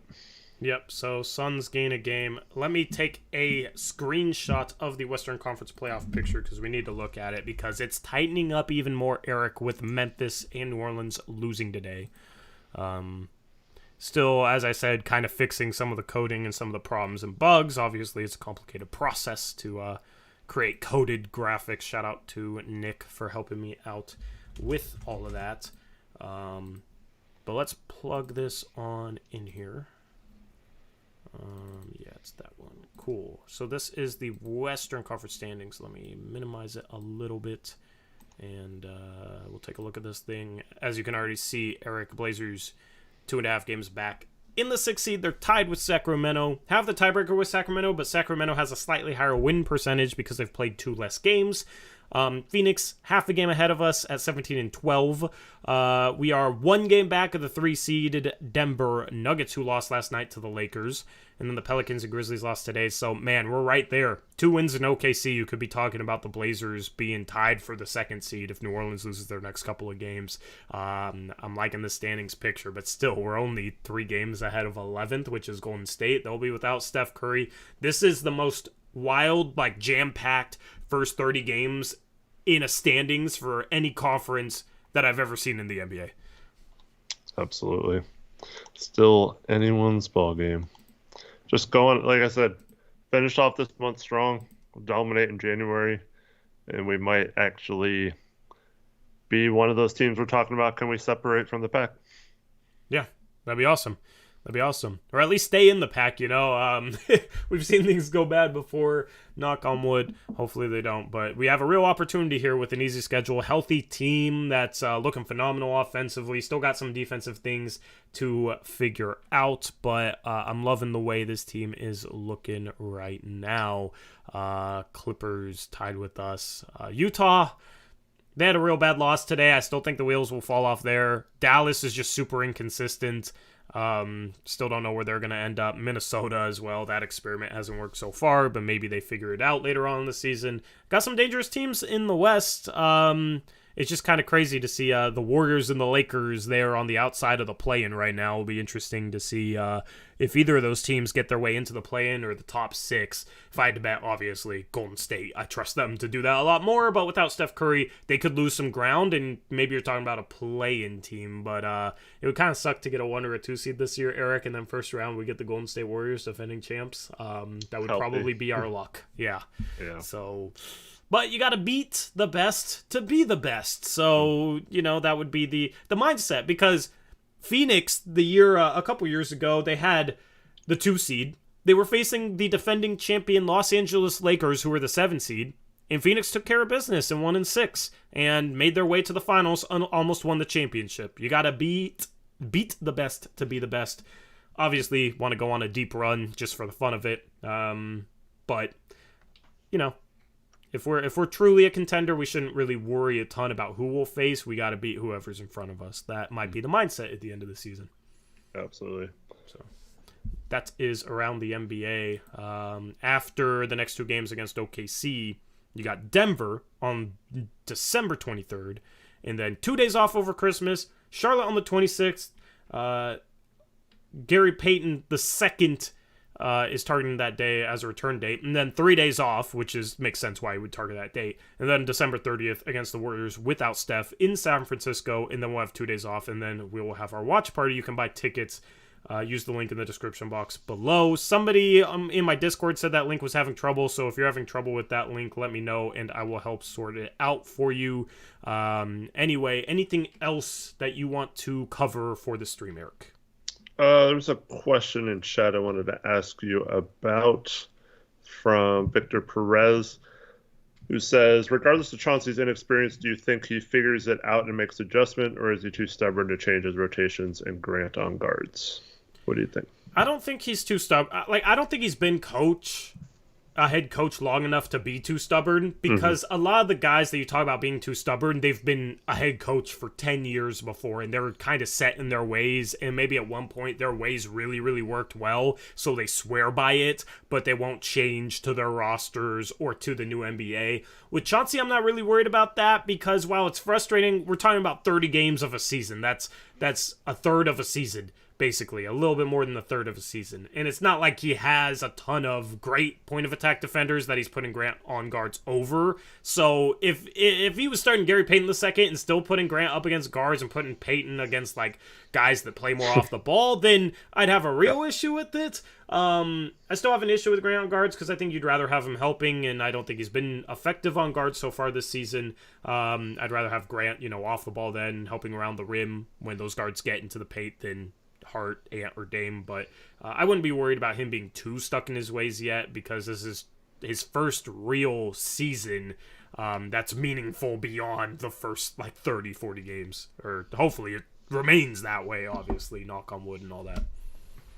Yeah, I'm still not worried about Chauncey long term. I still think he is smart enough to not continue to do something, and he still says the right thing, so I have faith that he at least acknowledges that the team needs to be better, on defense and passing the ball and stuff like that. I do think he is somewhat gotten into the same habit that a lot of the players have been in ever since the Western Conference Finals run, to where anytime there's some success, they start to pat themselves on the back a little too much for my liking. It's kind of like never satisfied attitude is always the best in terms of improving and getting the best out of your team every night. So I wish he would adapt a little bit more of that mindset, but I don't think that's something that's out of the realm of possibility of him figuring it out a little more as he goes along and gets experience. I'm not worried about it. Yet. Still, yeah. I mean, at some point that could obviously change, but right now I wouldn't be worried about it yet is the perfect word there. Anyway, is there anything else that you want to talk about? If anyone else has some last minute questions, we'll get to those. Do you want to read off a troll comment? Do you want to get into a troll comment? There's a comment in chat says, we hear Blazers Uprise trash the Blazers after every loss. The fact that I am not impressed with the win over the Rockets is just beating Blazers Uprise to the next rant. Tori and Derek forget easily. Man, what are you talking about? I don't think we said... Did either of us say we're impressed with this win? I never said I was impressed with this win. I never said that you had to be impressed with this win, person in chat. I don't understand what you're on about. I don't understand what people in chat, people in chat are on about today, man.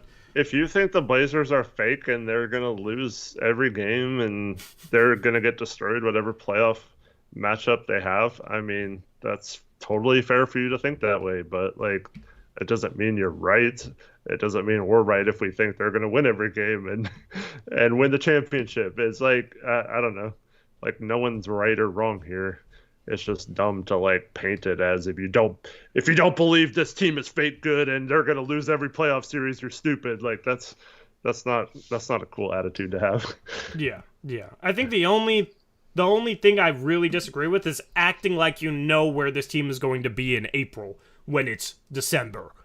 And this team certainly has talent. I don't think anyone can deny that. Dame's been phenomenal, Ant's been phenomenal, but that's the thing is we'll have people come in chat and say things like that, but dude, you haven't even given a legitimate reason as to why you think that. No, there's no context behind anything you're saying. So that's the thing is we'll try and provide context for what we believe. We'll break down the play. We'll discuss it in depth. If you disagree with us, okay, come in chat and provide context behind what you say. Yeah, so, Tori, you said this team was broken a few games ago. They were playing like they were broken. I don't even remember the specific quote. I'm sure you saved everything I said, but yeah, this team looked broken a few games ago. But I'm pretty sure a few games ago, Eric, I was saying this team is gassed and we just need to relax. Like, I have not been over-emotional at all this season. Everybody was freaking out after the preseason. I was saying relax. Everybody was freaking out after November when we went on that really tough stretch. I was saying relax. I think this team is just gassed. They've played 16 games in 29 days. And then they got a few days off and started playing better in December. And they've been playing good in December. So I feel like I've been pretty spot on. And I feel like I haven't been over the top and ridiculous about anything this season. Maybe you disagree with some of my criticisms of specific players and whatnot, but I don't know. I haven't been like doomsday about this team at all. Well, I also think it's kind of dumb to say like we go off like it's the worst team ever when they lose. Like we talk about the game, why they lost. That of course is going to be negative. Like last night when we lose, get our butts kicked, and we're down 25 in the third quarter. Like, there's not a lot of positives to talk about with the game. But I think both of us have been pretty consistent with saying, you know, if you take a step back and look at the season as a whole, even after going off for 2 hours about a game last night, we still feel like we're in decent enough position as long as they don't have too many of those bad performances. Yeah. He says, I can't predict where this team is going to be at in February. Their losses and coaches' decision-making shows me all I need to know. Okay, that's fine. I'm not saying you can't predict anything. You can predict us to lose every game the rest of the year. I don't care. I'm only responding because you were talking about us, like specifically. You had a whole message directed at us that I'm responding to. So you can say whatever you want about the team, man. Like, you can say that they suck, blah, blah, blah, blah, blah. People are probably going to think you're trolling if you don't provide any context or anything. Like, people will take you more seriously if you give reasons why you think this team is awful despite being 17-13 against a tough schedule without their best player half the year and their best defensive piece the entire year. But if you don't want to be taken seriously, then sure, just don't provide any context. That's fine. You can do that. Completely fine. No problem with that, man. Trust me, like, I've heard a lot worse. Even in this stream, I've had worse in this chat that makes even less sense than that. So, anyway. I spoke towards you on the video. Did I speak towards you specifically? I don't know what you're talking about. On what video? Like, I don't... I don't remember, man. I don't know what you're, like, what video you're talking about or what I said, but I literally haven't said you can't do anything. Like, I don't understand why people make stuff up. Like, I haven't said you can't do this at all this entire stream. And I keep seeing your comments saying, I can't do this, I can't do this. When have I said you can't do anything? Anyway. You don't allow his opinion. I don't understand what you want from me, man. But go ahead. Like, I don't know. Anyway. Maurice Hayes says, do y'all have any video plans during the season? I want to start doing game previews. It's just work. I've built graphics for it for the most part. I just need to build a couple final ones, and it's kind of tough when we play every other day. Like, I need to find some sort of routine. It wouldn't be every game most likely, but for big games it'd be fun to put out game previews. And then I recorded a mailbag and edited part of it and haven't finished that, so I've been kind of scatterbrained lately, worrying about the watch party that we're doing on January 2nd, which you can buy tickets to, link in the description. As I said earlier, you can hit me up if that link isn't working. With the Discord, trying to get that to be more of a place where the community can meet and have fun. I was scatterbrained at the start of this because we had somebody going in Discord and like spamming everyone, making new accounts, like posting terrible stuff. So I was like scatterbrained because of that at the start of this stream. I've been trying to get the graphics code and all that, man. Like, there's a bunch of stuff with this that I'm worried about right now, which is why there probably hasn't been any videos in a while and why that mailbag's still not out. So trust me, doing my best. Just a lot to worry about, and doesn't help when I try and talk on stream and I have people coming in here trolling because I literally just asked this dude where I haven't I literally just asked this dude we're arguing with in chat, Eric, when did I say you can't do anything? And he's sitting here and saying chat isn't allowed to have an opinion. At this point you're just trolling. Because once again, where have I said you can't do anything? I feel like you're just looking for attention, and we gave it to you. Maybe that's my mistake, but well,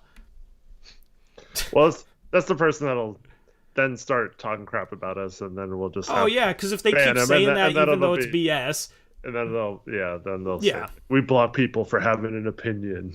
Yep. I mean, that's the type of people we deal with that says, oh, you just block people. Guys, you don't know how many people will like disagree with me and insult me over it, and I'll block them because they'll insult me, and then they'll go on Reddit or go somewhere else and say, you blocked me for nothing, you just can't handle when somebody disagrees with you. I literally started the podcast on the side with Steven because I disagree with him so much. Mm-hmm. You know what I mean? Like, me and you agree on a lot. Me and you disagree on a lot. It's fun when we disagree. It's fun when we agree, you know? Like, but we'll never force disagreement. But we can handle when we disagree. Like, we've disagreed a number of times. We're still doing this, right? We disagreed a ton last year on the draft. I disagree with Steven all the time. I do a podcast with him. I like debating with him on stuff. So, anyway, to the guy in chat, he says, I never said you said I can't do anything. Okay, then why are you saying chat isn't allowed to have an opinion? And why are you saying I can't respond in chat when you acknowledge me in the video? Like, what are you talking about? Anyway, we can move on, chat, if you want to, but, you know. It's like they're trolling so much they don't even understand the points they're making anymore at some point. Yeah. Anyway, I know some people get annoyed when I talk about trolls and stuff in chat. I think I've been really good this year at kind of ignoring some of the stuff. Sometimes I need to vent on it though. Like, it does get frustrating when people come in here and make stuff up like chat's not allowed to have an opinion. Because I try and make this an inclusive space for anybody that thinks any sort of way basketball-wise. I just challenge people to put context behind their statements and come up with good basketball reasons behind why they disagree with us. I challenge people to actually have good arguments against us. So I try and make it an inclusive place, so it's frustrating when people act like that, man, because I legitimately try. And I read chat, and I try and engage with you guys. It just, I don't know. I'm a human being. I'm a streamer. And and you're a streamer, Eric, but I'm a human being. Sometimes that type of stuff frustrates me, and I need to vent about it. So that's what I'm doing right now. Emerson with that shot at Gray Hughes, man. Out catching strays. Hey, Gray's a Love you, Gray, if you watch. Gray's here even when Dame's playing good. Gray's always very supportive. I can't say anything. Gray's awesome. See, we just disagree. But, like, Gray, like, will try and defend his argument with... Even if I don't agree with the reasons, I can acknowledge that, okay, this person thinks this way because of this. It's when I can't even understand why a person thinks a certain way is when I get confused. Anyway. Thank you, Eric. Anyway, thank you, Blazers for Life. Thank you, everyone. What were you going to say earlier? I cut you off. I'm rambling. Hello to Bonnie, who is saying aloha from Hawaii. Are you in? Oh, I'm jealous. Dude, you know what I could use right now? I could use some Hawaii. So I'm jealous of you, Bonnie. Hawaii sounds amazing. Sound nice. And then, okay, so every single stream we get this question. I feel like we shouldn't have to address it, but definitely just want to say something since it hasn't been said in a while. But Ibu Baji is not going to play. He is not going to play. It's my guy. I love him. I hope he gets a legit shot in the NBA. He is not going to play. He wasn't even dressing in games where we're missing multiple players. Like, he's barely had any practice time with the team. Yes, hopefully somewhere down the road he shows enough in practice to maybe get a shot to at least suit up for games in the future.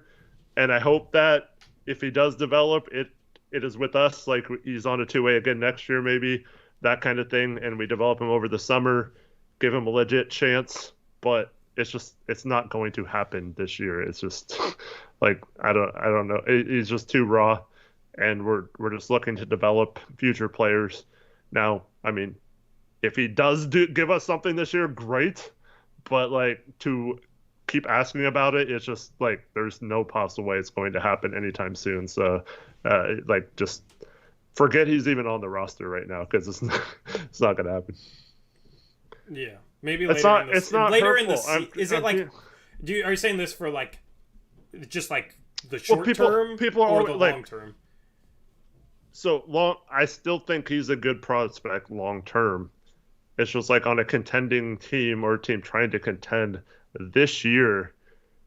I think he's just here as a developmental player, and the only way he's going to see time is if we have an injury to Nurk or Eubanks, knock on wood, to where, like, we have no options at center, and he has to play. So, yes, if that happens, let's say Nurk goes down for 2 weeks or something, you could absolutely maybe see him for spot minutes filling in or whatever. But as long as our centers are healthy, there's no chance he's going to play. And once again, that's I had him ranked in the top 20 last year on my big board. See, that backfired because now everybody wants to see him play. Right. And so, like, it's just like the Blazers themselves haven't even gotten a huge look at him because they had so many games since they signed him.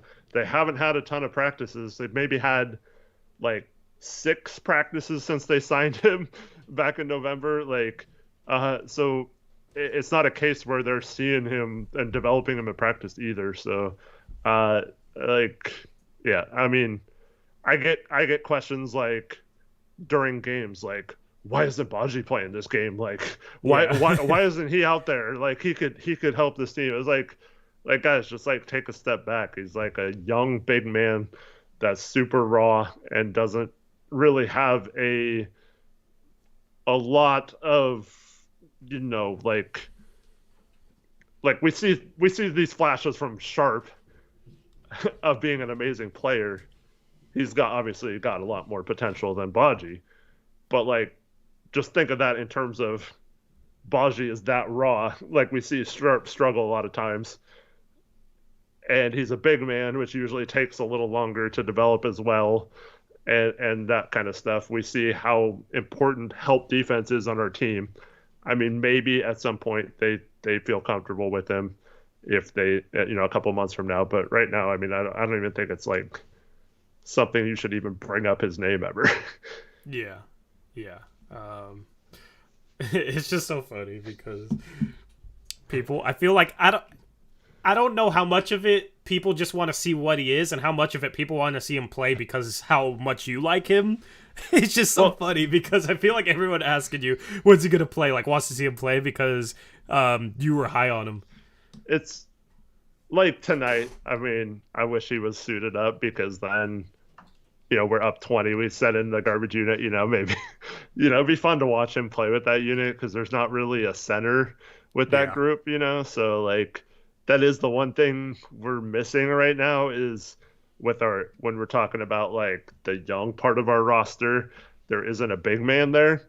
So, like, that would be fun to see him maybe play some garbage time minutes or whatever. But you got to also remember the two-way guys are restricted to playing in only 50 games in the season. And now we're reaching the point where, we might only have 50 games left or, 49 games left and they only have 48 games of eligibility or whatever. But there's no point in just like wasting it for no reason right now. So they're just saving those guys for in case they need them, but it's kind of like in case of emergency right now. Yep. And then there's a question about Nas. Sean Murray says, I don't know if you all talked about this, but what's your opinion / expectation on Nas whenever he comes back? I assume was the final word there.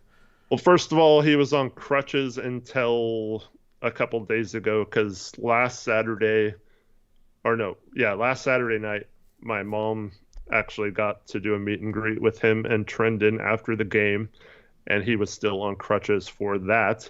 Said he was going to be on crutches for a few more days and then was hoping to be back sometime in mid to late January.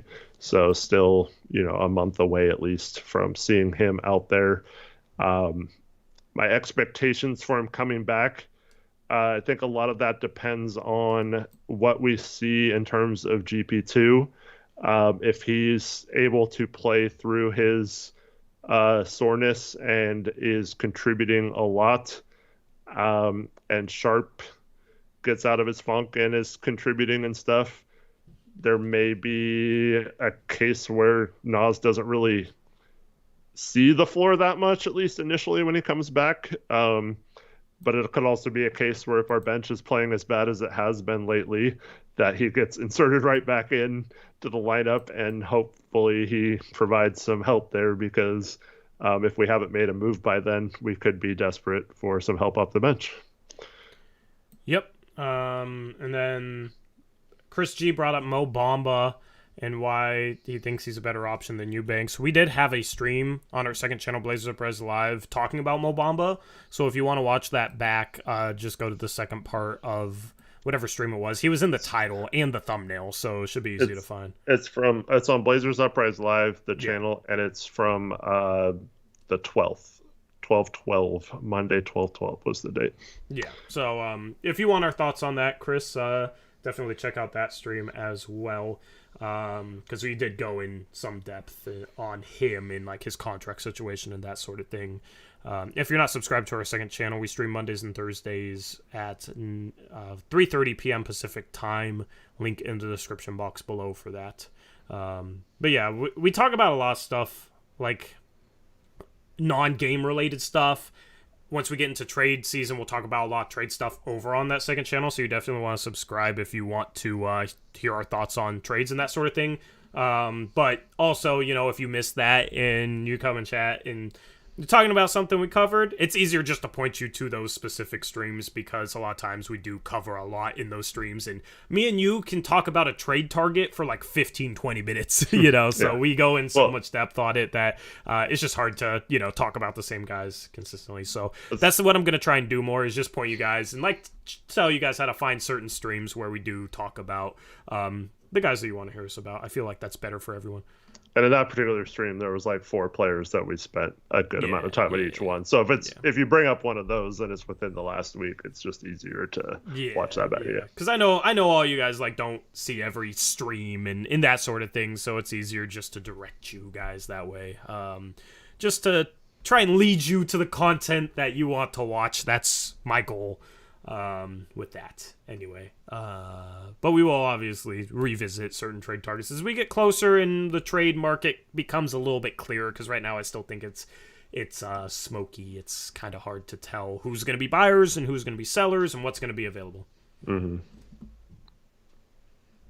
Anyway, anything else, Eric? Well, thanks to everyone for watching tonight, and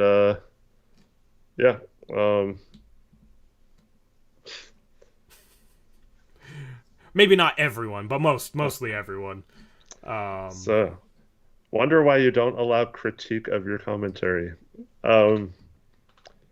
What I challenge anyone to say how we don't allow it. You're free to come in and give whatever critique you want, as long as you're not disrespectful in a personal way. So yeah.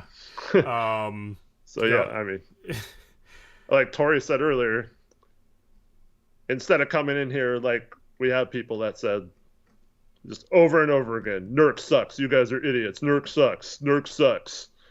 Okay, can you explain why you think he sucks? You guys are stupid, like, you're delusional, or whatever. And then they like, eventually will say, like, stop saying that, or we're just going to remove you from chat. And they just refuse to say why they think Nurk sucks. And that's not us not allowing critiques. That's just people trolling and being jerks. So the only reason anyone has to say that we don't allow critiques is because you're an asshole, basically, and you deserve to be banned, and you probably are a terrible person. So if you want to come in here and talk crap about us, that's not critiquing. Like, if you want to disagree with our points, that is a critique, and we'd be more than happy to have discussions, legit discussions, with people who have valid things and content that they want to place. That goes against what we say, and we're more than happy to hear about that. Because here's the problem: I feel like there's too many people that watch streams and they're like, I want the attention of the chat, I want the attention of the streamers. There's 150 people watching, I want attention. I'm gonna go in there and I'm just gonna say bold hot takes until I get the attention that I want. So I'm just going to go in there and say, Nurk's ass, Nurk sucks, and say it until chat starts talking to me. And then once chat starts talking to me, then the streamers will start talking to me. But then if they have a problem with how I completely just hijack chat, then I'm going to say, well, you just don't allow other opinions. You're bad streamers. That's basically how it goes with too many people, I think. Because if you're sitting here trying to have a conversation, you would actually try and have a conversation, but too many people just come in here and say stuff that it seems like it's for attention, because they'll just repeat the same thing over and over and over and over and over again. And then when I challenge them to come up with, context behind their arguments or a reason why they think that way, they don't have it. And then they'll start complaining, oh, you don't allow me to have my opinion. And it's frustrating. It's frustrating as hell. Because this dude just came in here. I don't know, it's probably the same dude on different accounts, but said, hey, Blazers Uprise, I wonder why you don't allow critiques of your commentary. And then he said, Nurk can't guard the perimeter. Okay. Cool. Like, we don't ban people for saying Nurk can't guard the perimeter. Like, I don't want Nurk on guards either. I don't even disagree in terms, if you're talking about Nurk can't guard guards, yeah, most bigs can't. I don't want Nurk guarding guards. What are we even freaking talking about? Yeah. I'll just put it this way. There hasn't been a single person that we banned for having a basketball opinion in a respectful way. So if you're respectful and you disagree with us and you think everything we say is wrong and you're respectful about it and you just have a different opinion, there's no way you're getting banned for that. Yeah, because, dude, I want people that disagree with us to still watch us.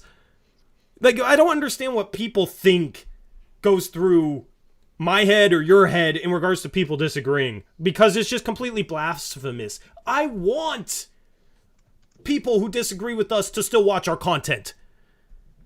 But I'm also going to state my own opinion and why I disagree with your opinion. But I literally sit here trying to empower people that disagree with us to come up with a reason why. And we can have an educated discussion. Because I love having basketball debates as long as they're educated, as long as they're reasonable, as long as they make sense.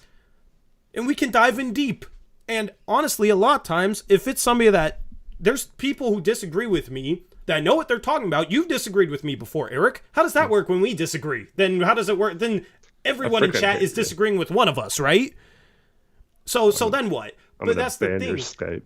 Is I'm gonna shadow ban your camera from my house. Oh yeah, you are. Dang man, Eric. How dare you? But no, like that's the thing is, I have no problem with people disagreeing with us. It's nice to see people disagree with us because, I mean, somebody's watching our content, not just because they agree with us. That's not a bad thing for us. Like, I don't understand. I don't understand. He doesn't come in. I haven't seen him in chat, at least for a long time. But there's a guy that we both knew prior to this named Jake, who would come in every stream and disagree with us, whether it was a draft stream about prospects or how we broke down Stott's offense or whatever it was. Like, he always disagreed with what we were saying, and we had nothing but respectful conversations, and he provided stuff to back up what he was saying, and we countered that, and it was good basketball discussion. It was fun. Yeah. And in the past, have we handled everything perfectly? Of course not. But I challenge anyone that has criticism for that to start a YouTube channel, get an audience, and then see if they handle everything perfectly when you have people coming in chat every day making stuff up, when you go online and read stuff about you where people are talking about how you're a bad person, which is going to happen if you have any sort of audience. People are going to hate on you no matter what. Pick apart anything you don't do that they agree with or that they disagree with. Like, I want to see how people handle that, man. Because it's not easy. Like, I ain't trained for this. I didn't take media training. I never thought I'd be on Eric, I never thought I'd be talking to a camera, to a microphone. I would go up and present in front of 10 people in class and I would have a ton of anxiety. I did morning announcements in middle school and completely bombed it because I was so scared of talking to a camera in front of people. Like, I was that type of guy, man. The fact that this is what I do now, if I told myself that 5 years ago, I would have thought that would have been completely insane. Completely insane. I would have been shocked that I would be sitting here talking to 150 people on 941 on a freaking Saturday night, and talking about my haters or people that come in and troll me. Like, I never thought I'd be here. I never thought I'd be doing this, but I love doing it. But also, like, man, it's just frustrating because people that I know would not handle this well come in here and just blast us for anything they don't agree with. And it's just ridiculous. And I know a lot of it's for attention. I know a lot of it, is stuff that I should not care about. But man, some people gotta chill out. Anyway. We also stream for 10 hours a week on average with no commercials. No breaks. I mean, occasionally, I step away to go to the bathroom or something, but like, we pretty much just sit on here for 2 hours with no kind of breaks. Of course, we're going to have some things we say that are going to, I mean, not everything we say over 10 hours is going to, like, agree with everyone who watches our shows, like, that's stupid. Yep. Sam asks, am I still doing DoorDash? Yes, DoorDash and Uber, and I edit for people on the side. This is not my full-time job, not even close. It's closer this year. Huge shout out to Bet Online because that's helped a lot with stuff. Use promo code BELIEVE for 50% rewards, BOEAV on Bet Online. But that's helped. But like, it would be nice to have a few ads. That would make it easier to do this, or possible to do this full time. But I don't do this full time. Like, there's times where it's like, there's times where honestly I've lived basically like day to day where I'm basically like pretty much broke, and I wake up and it's like, oh, do I DoorDash or do I try and get out this video and then work enough where I can eat tonight? In the past, I've had situations like that. And some of it is because of, like, you know, when you do DoorDash and Uber, it's easy to live day to day. And, you know, it's takes a lot of self-accountability to regularly do that. You know, I say to anyone, if they talk about they want to do DoorDash and Uber, it's like, okay, well, those days where you don't feel like going to work, you can easily just not go to work. You know what I mean? But you know, you have to have a certain level of self-accountability, and I've struggled with that in the past. So it's kind of my own fault, but there have been days where I don't eat, like, because I get a video out or something like that. And that's not for sympathy, that's just the truth. Like, I don't sit here coming and looking for sympathy or looking for anybody to feel bad for me. I have literally never said that on stream. I don't talk about what I go through on a day-to-day basis. I don't. I just try and put out the best product possible and hope that people enjoy it. And hope that people watch it. So that's basically my whole thing. That's why it does frustrate me when people just nitpick anything and everything. And I've gotten better at dealing with it.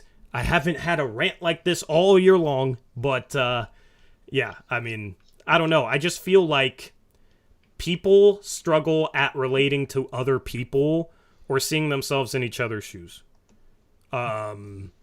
Especially when it's probably just someone on your computer screen. Because, like, I'll watch other people and then I hear that they struggle with stuff mentally or struggle with things, and it's like, oh, wow, I would have never guessed that from watching their content. So I don't know. Maybe I should talk about it more. I don't know, because I know that talking about mental health is a good thing and can be inspirational for other people to open up about their own mental health, and in the end, that's good. So maybe I should do it more, but I don't know. Just stuff got to me tonight. I don't know why. I'm not even that upset right now or anything. It's just kind of good to just vent and talk about my own stuff and, you know, take a step back from being a content creator and just talk to chat and talk to you as a person. Man, I take back everything I said, though. This guy, Hellblazers, man, can't stand him. Shout out Hellblazers, $2 donut says, your grind has been impressive. Props. Thank you, Franco. Appreciate you, man. Yeah, anyway, just need to get that off my chest. Just kidding. Love you, Hellblazers. Anyway, but yeah, like, I will never, if I ever talk about something that I'm dealing with, I don't talk about it because I don't want anyone to think I'm looking for attention or looking for sympathy. That's why I don't talk about anything. Like, I'll tweet out occasionally certain things like, oh, maybe I should be more open with my mental health or something like that, but I really do not want people to think I'm searching for sympathy or I am looking for attention with that. And that's why a lot of people don't open up. You know what I mean? Like, I know that's a problem. There's people out there that view others being open about their mental health as attention seeking, which you shouldn't. You absolutely shouldn't. But that's why I'm not super open about it, you know? Anyway, hopefully all this makes sense. Hillard says 3-on-3 next year. Yeah, if they have the frickin' tournament again ever. Yeah, which they didn't this year, but that'll be a lot of fun. I will put together a vlog, and it will be over dramatic when we have our 3-on-3 tournament next year. If we have our 3-on-3 tournament next year. Yeah. I'm assuming we get a nice fan turnout too, right? We need Chance on the street. Flopper. Yeah, we should have our crowd come and troll us. I liked playing road games in college, man. I liked having fans in the stands talking trash. Like, I don't know, that got me going in a way. Like, got me mad, and I always played better when I was mad. So, yeah. Anyway, Terry Stotts, what's up? Terry Stotts says, "What is your everyday life like, Tori?" Wake up, DoorDash or Uber. Maybe work on something for YouTube, watch a game in the evening, stream. Then afterwards, I hop on our Discord. We'll hang in voice chat, game a little bit with some friends, with Connor, Brady, gamed with you last night, Eric. That was fun. And then do it again the next day. Tonight, I'm going to be editing videos for Scott Fisher. I think that was his last name. He's a college football YouTuber. Almost at 100K, so shout out to him. Congratulations to him on almost reaching 100K. But I'm going to edit some stuff for him tonight. And, yeah. So that's kind of my day-to-day stuff. Nothing too fancy. I play Rec League Tuesdays and Thursdays. That's how I kind of get my mind off everything because I'm on my phone too much. I can put down my phone for 3 hours, so I live off that. Tuesday and Thursdays, being able to play some basketball. Speaking of Fisher, I saw Tom Fisher in chat earlier too. What's up, Tom? Yeah, Tom's cool, man. I'm playing Tom in fantasy football today. I don't know how that game went. Maybe I'm gonna check. Oh, that's not good. Josh Allen had a 44-yard run, but it wasn't a TD. I don't know. Yeah, I'm in fantasy football playoffs right now with Tom, so hopefully I'm able to pull it out because I've been terrible this season. I don't know how I'm in the playoffs. It does not look... Oh, it's projected to be tied right now. Okay, this is going to be good, Tom.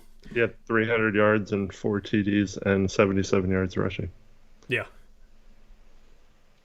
Stephon Diggs. He had Josh Allen and Stephon Diggs. Josh Allen had 40 fantasy points. He went off, but Stephon Diggs only had 11. So, I'll take it, I guess. I'm projected to lose by 1.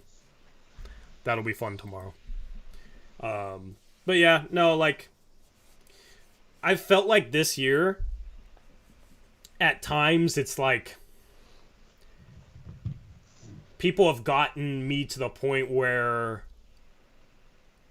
like, all I do is break down the game, break down the game. But I feel like a lot of the people who used to watch us enjoyed a lot of the stuff where it's like, we'll just randomly talk about something else for a few minutes or that sort of thing. But it's like, I've been so focused on trying to be super professional. Like, we're just going to break down the game. We're analysts, that sort of thing.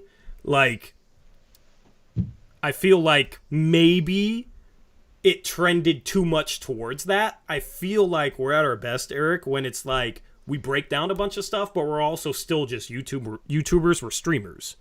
And we'll talk with chat about something random or something like that. So, I don't know. Some people just want us to break down the game and that's it. Some people enjoy random stuff, you know, like not every viewer is the same, but I don't want to just be somebody with no personality talking on streams and just all I do is talk about basketball. You know what I mean? I don't know. And I feel like a lot of the criticism that I've gotten from trolls or from maybe people with legitimate criticism has made me trend a little too much towards like being too overly professional almost. And it's like, we don't even cuss and we're on YouTube. We can cuss as much as we want. We don't even cuss. People like, there's somebody new in the Discord voice chat last night, Eric. It was Kieran. And he was like, man, it was so weird hearing you cuss. Because we don't cuss on streams. Occasionally we'll let one slip, but we try and be pretty professional, but don't want to overdo it. So that's kind of where this rant comes from, too. Mm. And last night it was fun to just get off basketball and stream a little bit. So, yeah. Someone asked how my league with Anfernee Simons is going. That league is kind of weird. There's only 4 teams in the playoffs. But Anfernee made it as the 4th seed, and myself and 2 other players all tied for the 1st seed at 10-4, and so I must have gotten second out of the tiebreakers. So the person who got first is playing Anfernee in the first round. He's the 4th seed, and then I'm playing someone else for the winner play each other from those 2 rounds. So. Yep. 2-week matchups. Yeah, I'm assuming. I don't know. That's kind of hard to. There's nothing involved in this league, so I don't really look at the rules that much. Yeah, you know? yeah. So, Aiden Brock says you can. I think it is 2 weeks for the championship. That's always interesting. It makes it so that the better team is more likely to win in advance, which I think is a good thing for 4-team playoffs. But we got a 16 playoff with one week, and then the last week people sometimes rest, so we don't have the last week. That is the downside with that, is you end up having the last week matter, and a lot of times guys will rest, so it's like teams with good players on good teams might get screwed in the championship. Yeah.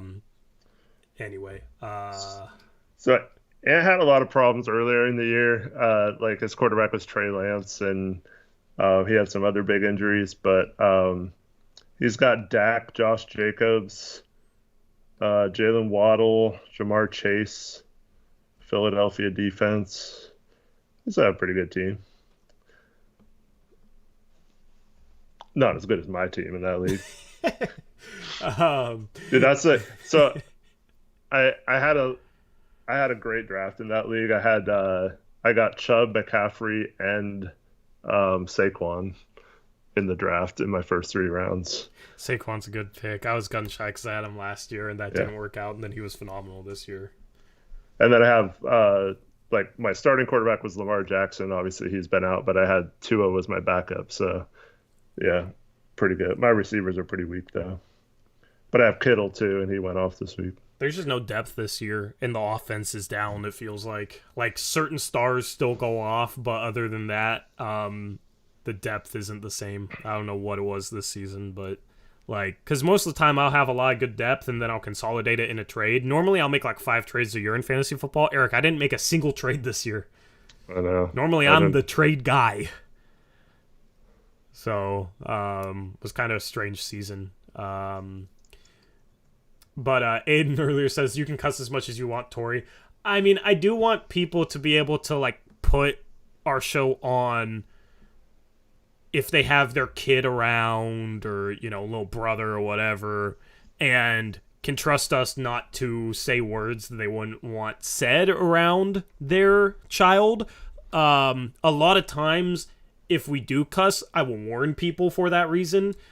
And I also think it's better, it's like, if we save it for the worst moments, it makes those moments better in a way, you know? Yeah, if you know me in real life, it's like every other word out of my mouth is a cuss word, so it's kind of weird not cussing on streams, but yeah.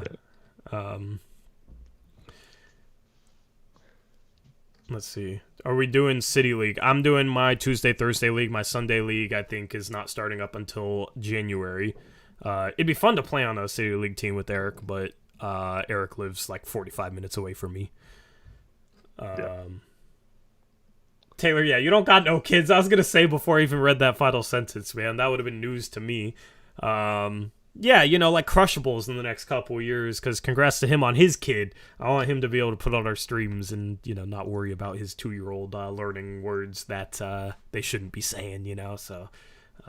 that's why maybe we need to put an NSFW, you know how they have that in the bottom of albums. Maybe I just need to have that in the bottom corner of our screen when we're cussing. So if somebody turns it on and sees that logo on our stream, they know, okay, well, they're cussing. So if I don't want them to cuss, I'm turning the stream off, and then, you know, we don't upset anyone and we're all good. Maybe that should be the play. Or I can put it in the thumbnail, too. You know, like an album picture. Because you can still be monetized on YouTube if you cuss. Just as long as you don't overdo it. But, Eric, yeah, I'm in Vancouver. My City League is off until the week of January 12th, whenever that is. What's up, Hog? How you doing, man? Yeah, we still got our Tuesday, Thursday, which has been saving me, man. It's I was out of shape. Bonnie says, Taylor Packer, I haven't heard you obsessive over Tori's hair lately. I'm gonna get a haircut very soon. It's curling too much. I want to get a haircut. I just keep putting it off. But anyway. Yeah, we didn't. Someone said we didn't talk about it much, but yeah, my Bees finished with a 10-win season, probably their second best season ever. So very exciting exclamation point to that season, destroying a SEC team today. Hogwatch says, saw the clip of Tory bawling on Twitter. Would drop him off. Man, stick to your baseball, all right? Stick to covering your San Diego freaking Padres, all right? You guys actually made a free agent signing. I'm jealous of you because my Mariners didn't sign anyone. And aren't you like 5'6"? Anyway.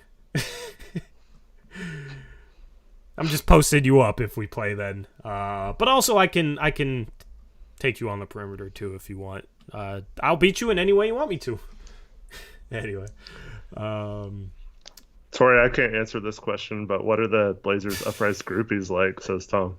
How would I know what a Blazers Uprise groupie is? We don't got groupies. Hog, how tall are you? I've had 3 people before recognize me in person, and luckily they all I think they all like me. You know, some people I wouldn't want to have to run into in person. But yeah, generally it's been pretty cool meeting people. If you see me at a game, say what's up. Don't be scared. Hogwatch 5'10", that's respectable. You're taller than my dad was. Devin says, when's merch coming? At our watch, I was planning at our watch party unveiling like next line of merch. It's just a lot of setup. So that's like another thing I got to worry about. Another thing I got to try and get rolling. But I am. Thank you. Go 49ers. So fun. I am. I need to link up with Krish. I need to link up with Krish on a design because I have a design concept in mind that I think would be really sick on some merch. But I don't have the skill set to pull it off. But Krish has the skill set to pull off anything graphically. So I need to catch up with Krish. And I just don't want to spoil it. I want to reveal it at the watch party. If you want to come to our watch party, January 2nd, link in description box below.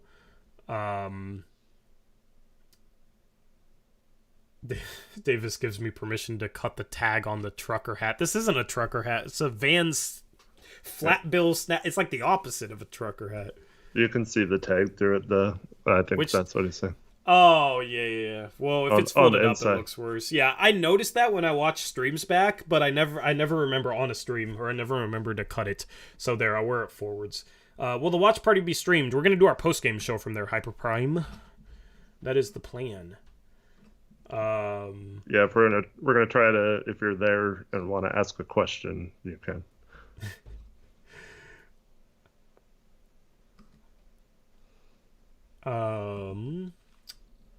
Trevin, yeah, I'll hook you up with something that fits. That's why we haven't done merch lately, is the merch that we did before, the sizing was like way off. Trevin says, I still have that sweatshirt that was too small from a year ago, LOL. Yeah, it was like you had to order 1 to 2 sizes bigger than what you actually wore. I got a triple XL sweatshirt that's like really tight now. Yeah, it's problematic. So, the sweatshirts were soft. The sweatshirts were nice. But yeah, I don't want people to order something that ends up being too small, obviously. Like, I want it to be quality and something people want to wear. So, obviously, finding the right provider for all that and then setting it up with Shopify and getting it linked up under YouTube videos, because that's the plan right now. When we do drop it, that's just a whole process. So I just want to have the designs ready and maybe have some ordered, and maybe that, first 10 buyers for the ticket giveaway has something to do with the merch. I'm not gonna spoil anything, we'll see, but yeah, so I am planning on doing merch soon and trying to make it stuff that you guys like to wear aesthetically, because I can't do players or like the team logo or anything, like legally I'm not supposed to, so it's trying to find other ways to be creative and still have it tie back. So, but that's like completely, I don't know how to design clothing. I'm stretching my trying to come up with new skills, and creating clothing is one of them, I guess. Anyway, David Kutzar, $2 dono, says, everyone in the chat donate, I'll match the biggest. Thank you, David, for the $2 dono. Appreciate you. Thanks, David. Yeah. But also, God, donate. Appreciate all of you for tuning in. Hanging out in chat. We'll hang out for another 5-10 minutes, and we'll log off. And we'll be back on Monday with 2 streams, second channel stream and another post-game stream. Hyperprime says, this stream, in my opinion, starting to look the best stream based on communication with the chat. Y'all have been a little bit more open than usually, but that might just be me. Thank you, Hyperprime. Yeah, that kind of goes back to my point where it's like trying to analyze things all professionally and then just kind of being ourselves. Well, I mean, it was just last year that we didn't really have much to analyze. Yeah. So, we've had fun analyzing things, and we're never going to get away from, breaking things down or, like we got something good that works. But yeah, I definitely, I don't know. I've been thinking about that lately because there's a dude that came in that watches our stuff and came in like 2 weeks ago and was talking about how boring streams had been lately, which, I mean, I'll have somebody that'll say that, but the stream before, somebody was saying the streams had been really entertaining lately because me and you were disagreeing a lot. So, it's just one person, but it's like, I don't know. Like, I don't want streams to get too repetitive. And it's like when you're talking about an 82-game season, if you're just analyzing basketball constantly and you're analyzing the same things over and over and over again, it can get super repetitive. Mm-hmm. So I get it. Yeah, I mean, like, it's tough because no matter what we do, it's like, don't interact with chat. Oh, I love when you interact with chat. Yeah. It's like it's stupid. I'm never watching it again if you talk about personal stuff. Man, that's all I want to hear is about personal stuff. Like, screw the game. Like, we get like every answer possible. Yeah. So it's like tough to know. Which I understand all of it. People have their specific tastes, Yeah. So we're just going to be ourselves. We try to do as best we can breaking down what we're seeing, and we try to have fun with you guys. We like interacting as well, so that's when it bothers us when people are jerks in chat. And how we got started on this whole thing is because like we're not intentionally trying to ignore chat or like tell chat they can't have their opinion or whatever. Like, we love opinions in chat, and that couldn't be further from the truth. So that's why it bothers us when people say stuff like that. Yeah, and earlier in the stream, we had a dude come in. So, like, way back in the day, I'm talking, like, before the pandemic, I said, if somebody donates $100, I'll drop a rap, like a track. And I chickened out of it. I offered that dude, like, man to man, I offered him his $100 back. And he said he didn't want it back. But, like, I was ready to give him that $100 back because I was like, I'm not going to do it. You donated $100 for me to do it. I'm not going to do it. I'll give you your $100 back. I was ready to send it to him. And if he still wants it back, I will still give it to him. So, and in the future, I still might do it. Yeah. I still want to do it, honestly, but just for fun. But, yeah, I chicken out a little bit. And also, like, that was just a whole thing, like, way back in the day. But I offered the dude his money back. He said, no, it's all good. If he's watching this, I will still give you your $100 back. Okay. But so I talked to the dude about it, right? Everything's good. I keep having somebody that comes in chat. Every time he comes in chat says, you robbed him of his $100. You robbed him. You screwed him over. Screw you. Like, bro, I offered him his $100 back. I don't know what else you want me to do, man. Like, I don't understand. And we've talked to him about this multiple times, and he knows that I offered him his $100 back, and he still comes in here saying, you robbed him. It's like, man, what am I supposed to do, man? So that's something that happened earlier in stream. But that's something, like, that happened back in, like, 2019. Like, 2019... I believe. Maybe it was early 2020, but it was legitimately before the freaking pandemic. It was legitimately 3 years ago that happened. And this dude cannot move past it. And then comes in and gives me crap for banning him. It's like, dude, I offered him his money back. So that's one of the things that happened earlier in stream that was frustrating. And it's basically just somebody trying to make me look as bad as possible at this point. Like, I would never, not offer somebody their money back if I said I was going to do something for a dono and didn't end up doing it. There's problems with merch, and I gave everyone that ordered merch that ended up having problems with it where it didn't go through due to the merch provider, gave them all refunds. I would never, ever, ever try and screw anyone over monetarily or anything like that. Because in the end, I have spent so much time on stuff for this channel that isn't for money, just to try and get every viewer that I can. Like, shoot, the whole, what was it, free agency? You guys remember that free agency intro I put together? I literally just put that together to get people hyped. I spent 6 hours on that. I did not sleep the night before an 8-hour free agency stream because I was putting together a 1-minute intro video. It wasn't going to get me any extra money. Maybe somebody would donate for it or whatever, but I wasn't doing that with money. I was thinking, oh man, this video is going to be sick. People are going to be hyped for free agency and it's going to be a fun time. And I literally did not sleep before one of the biggest streams of the year putting that together. I was up for over 24 hours before that stream. I was dead tired. Still had a good stream. Like, if you guys don't know what I'm talking about, watch our off-season recap, because I also threw it in there. You know what I mean? Like, if you were there, you guys know it was fun. It was fun. So, yeah, trust me. Like, obviously, it's nice getting donos and support, and would love to have more sponsors and that sort of thing, but it's never been about money like that. So.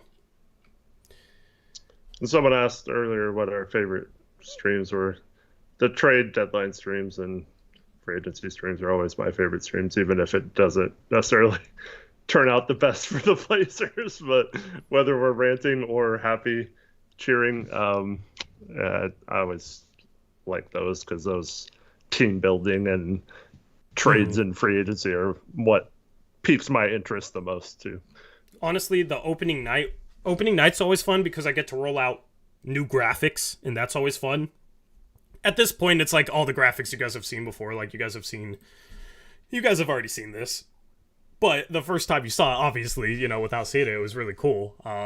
It's still, I think, I love this graphic. I love, you know, I take pride in my graphics, but a lot of it's like, I want to give you guys some cool graphics. You know what I mean? Like, I want to make the viewer experience good.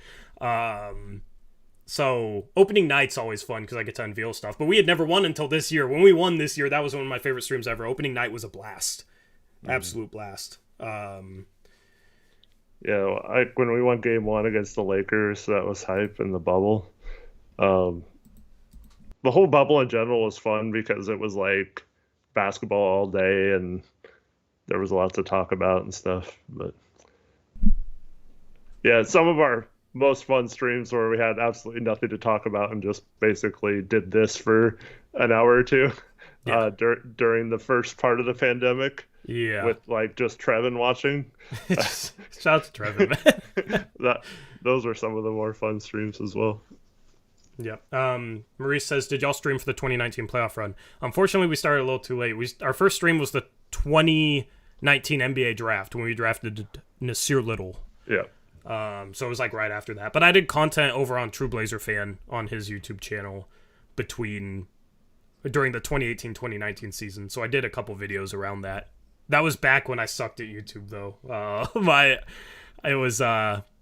I think I've gotten a lot better on the mic. At least I hope so. I was still like new to it back then. So yeah, I collabed with him because he did highlights and then I did videos and then moved on to my own thing. Taylor, I wonder if the bots like latch on to streams with more viewers or what the deal with that was, because we definitely had more bots during that stream. Kim says, I love the Panda Express vid and the Terry Stotts firing celebration. See, like, that's the other thing I need to do. I need to create short clips from, like, great moments in the past. That's why I'm so scatterbrained, is there's so much stuff, like, I gotta do, or I don't know. It's probably nothing, but I don't know. I struggle with, like, organizing my time with, like, okay, I'm gonna spend time towards this and this and this. But that's something I really want to do, is short clips from fun moments in the past. The Panda Express thing was fun. Eric being drunk on the Terry Stotts stream was fun. But yeah, we've had a lot of good moments, man. That was a fun stream, yeah. Anyway, if you have any other questions, shoot. If not, we'll be live on Monday.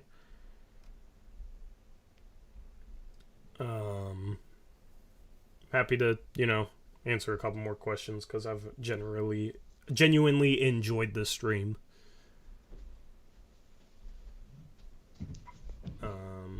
Any good Christmas gift ideas? Tom, I am not the guy to ask. Eric. Who are you? Are you talking about for your wife, kids, your favorite YouTube streamers, Tori and Eric? Like, what are you asking for? JJ says, Tori, you got to keep the beard. Taylor says, does it ever get hard being the most handsome man in the Blazer game? I'm not. No. That's Eric. Apparently I look like Mike Richmond, I was told last stream, so, I'm just a Mike Richmond clone. Anyway, wife for his wife. Yeah, I'm definitely not the person to ask for that. But you are, Eric. I kind of like, I don't know if you take her out or how often you take her out, things like that. But I was like, I give my wife presents that she likes as well, but I always like giving a present that's like, a weekend at the beach or like at some hotel or something away from the kids or something, because then usually she takes me and I get to enjoy it too. So I always like doing something like that, is like, just like a little, like, a month from now, here's tickets to a night wherever you want to go to dinner and a hotel in some city near you or something away from the kids, but you already have like a babysitter for that night or whatever. But yeah. Yep.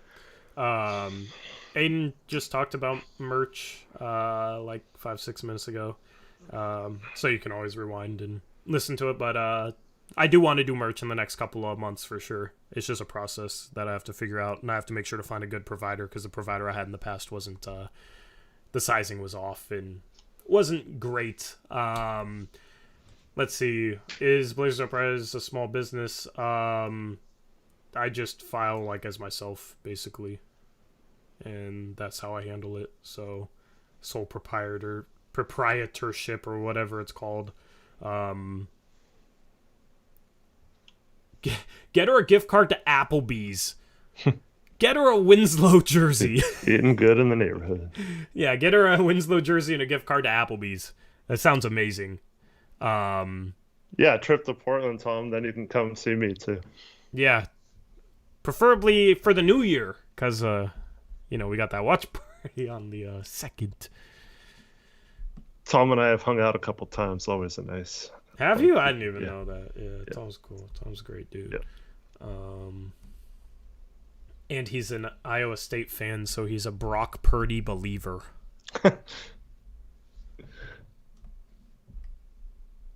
Winslow jersey is asking for a divorce.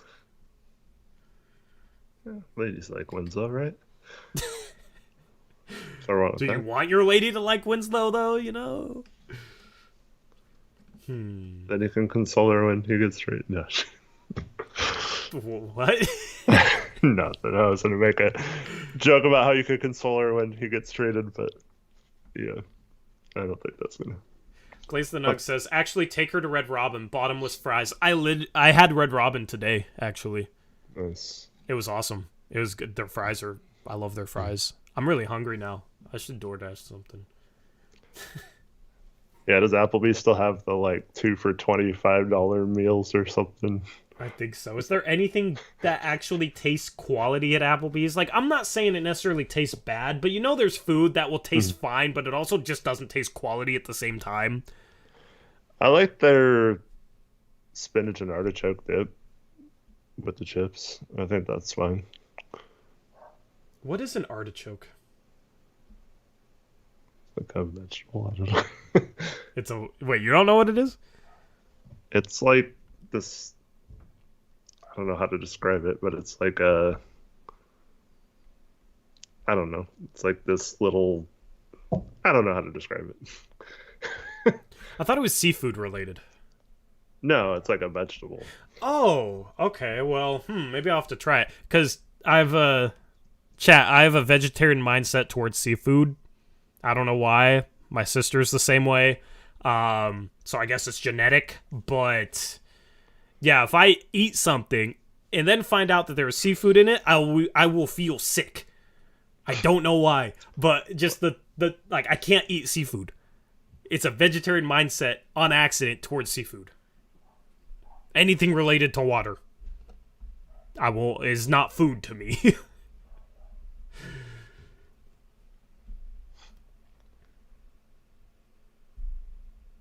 Vancouver Mall Red Robin's is my go-to. I will pick up from there occasionally, but I went to the one off Highway 14 by the I-5 bridge, Madden Mobile, which I like that one a little better. I like that area.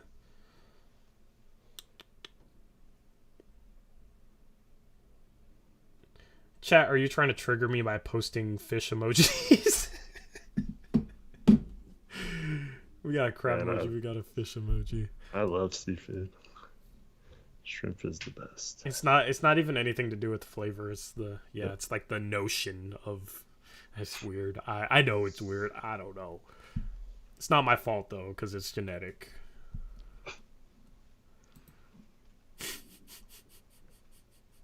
No to sushi. Yeah, sushi, no. Never had sushi, never will. Tom had crab tonight, never will have a crab. Sometimes I'll pick up Red Lobster and I think it smells disgusting. Dang, now I'm never going to be able to advertise Red Lobster, but that's fine. I'll take the sponsorship thing.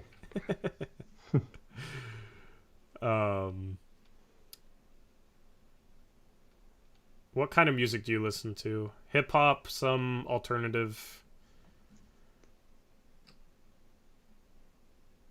I like Quidecca's new stuff. I like the lo-fi stuff.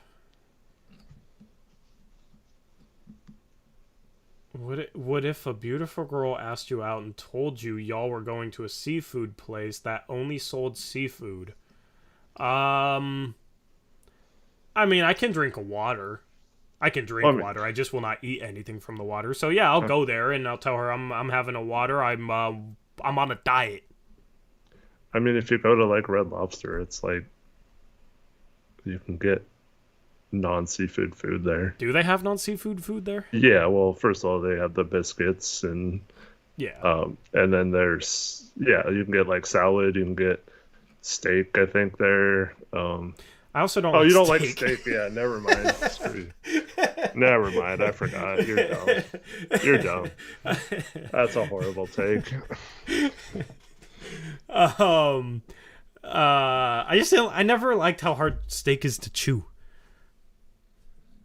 Then have a good steak. I know. That's what I've been told.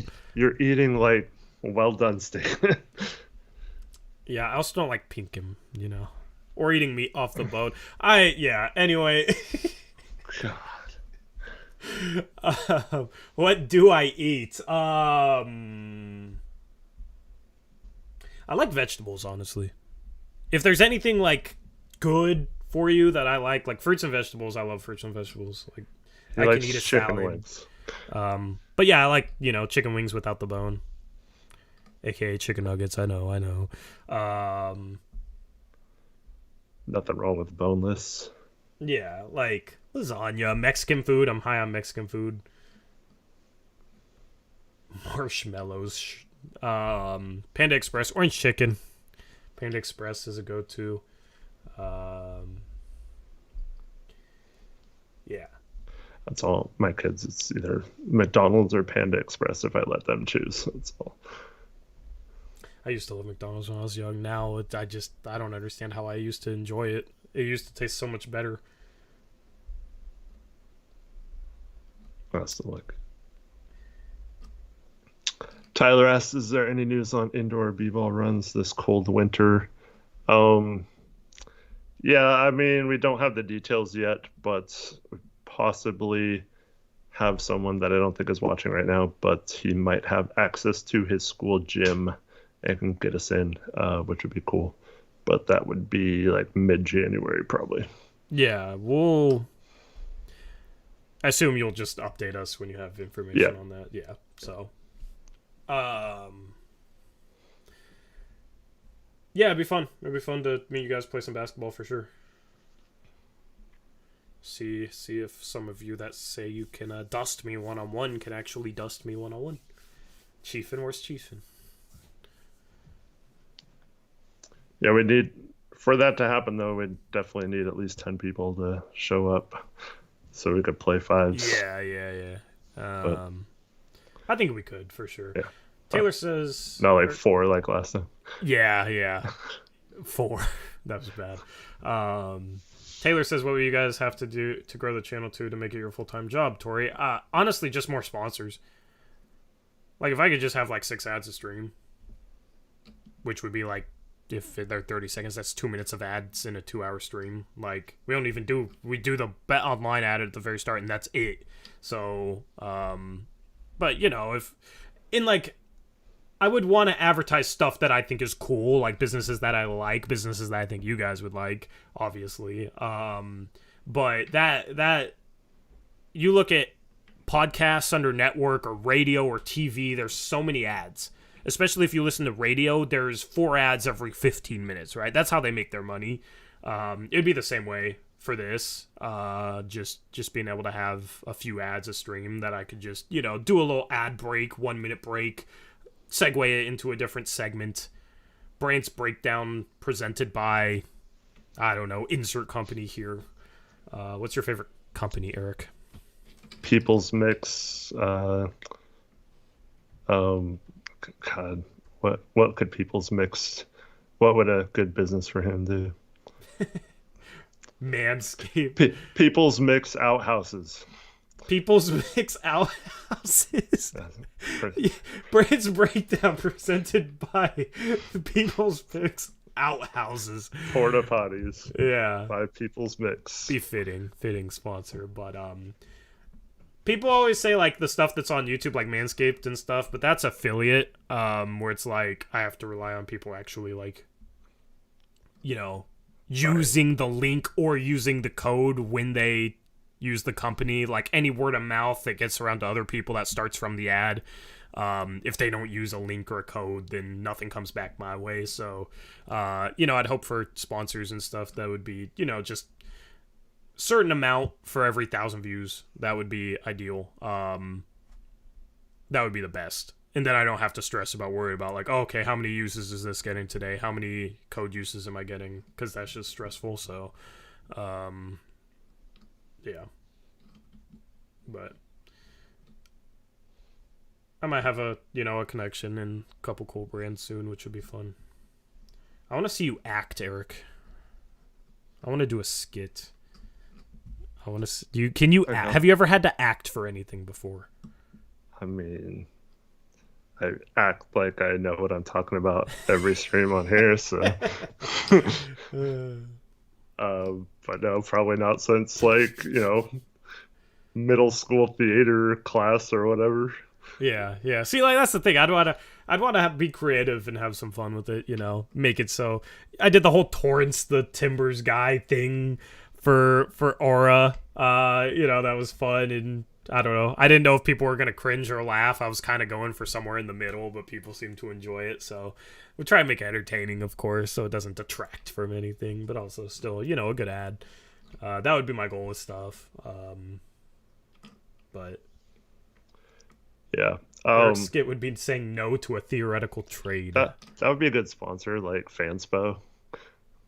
Fanspo would be cool. Yeah. Like every time someone asks about a trade, be like, "You idiot! Run it through Fanspo first."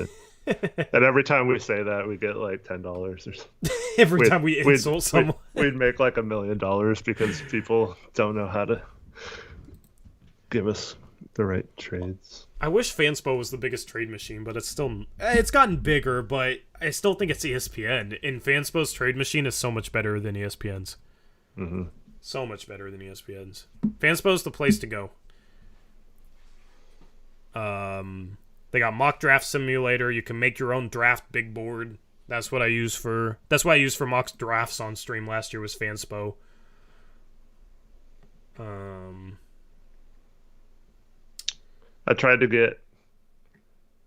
got ghosted, but I was talking to someone at Prize Picks Yeah. about having like, Blazers Uprise Prize Picks of the day or something, Mm-hmm.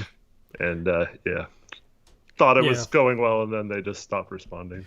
Yeah, that sucks, man. Like that's a lot of businesses are hard to get responses from, or like I don't know. I've never tried to sell ads or anything like that, so I have no idea what I'm doing. But it'd be pretty cool because it'd be like, we could all do it together. We could give our input in chat, and Yeah. we could all win or lose together. Yeah, like I love that we got Bet Online because we Yeah. can use the spreads and picks against the spread and like incorporate it into some of the stuff we do. So, yeah, any sort of stuff like that is fun. If you weigh 99 pounds and you ate 1 pound of nachos, are you then 1% nachos? Asks Sam. Don't get started with nachos. Sam, I don't even know if you knew what you just did, but for the OGs in here, if you mention the word nachos, it starts a whole thing. Tori also has to eat nachos on stream still. What I don't remember. For Zach. Zach wants me to... Zach is our mod, and Zach wants me to eat nachos on stream. He donated like $50 for you to eat nachos or Did something. I say I'd eat nachos for $50? Yeah. I don't even remember how this goes. Okay, I'll eat nachos on Monday. All right. I had nachos for dinner. I ate nachos on... I ate nachos on one of Gabe's streams. And it was the Buffalo Wild Wing nacho. Oh, was it? All right, I'll eat nachos on Monday. See, right, yeah, I'll like go for some nachos. Buffalo Wild Wings would be a great sponsor because we both like it. I know. I was thinking about that today too. Could incorporate, the sports thing of it. We could have like an occasional watch party at a Buffalo Wild Wings and bring in people that way.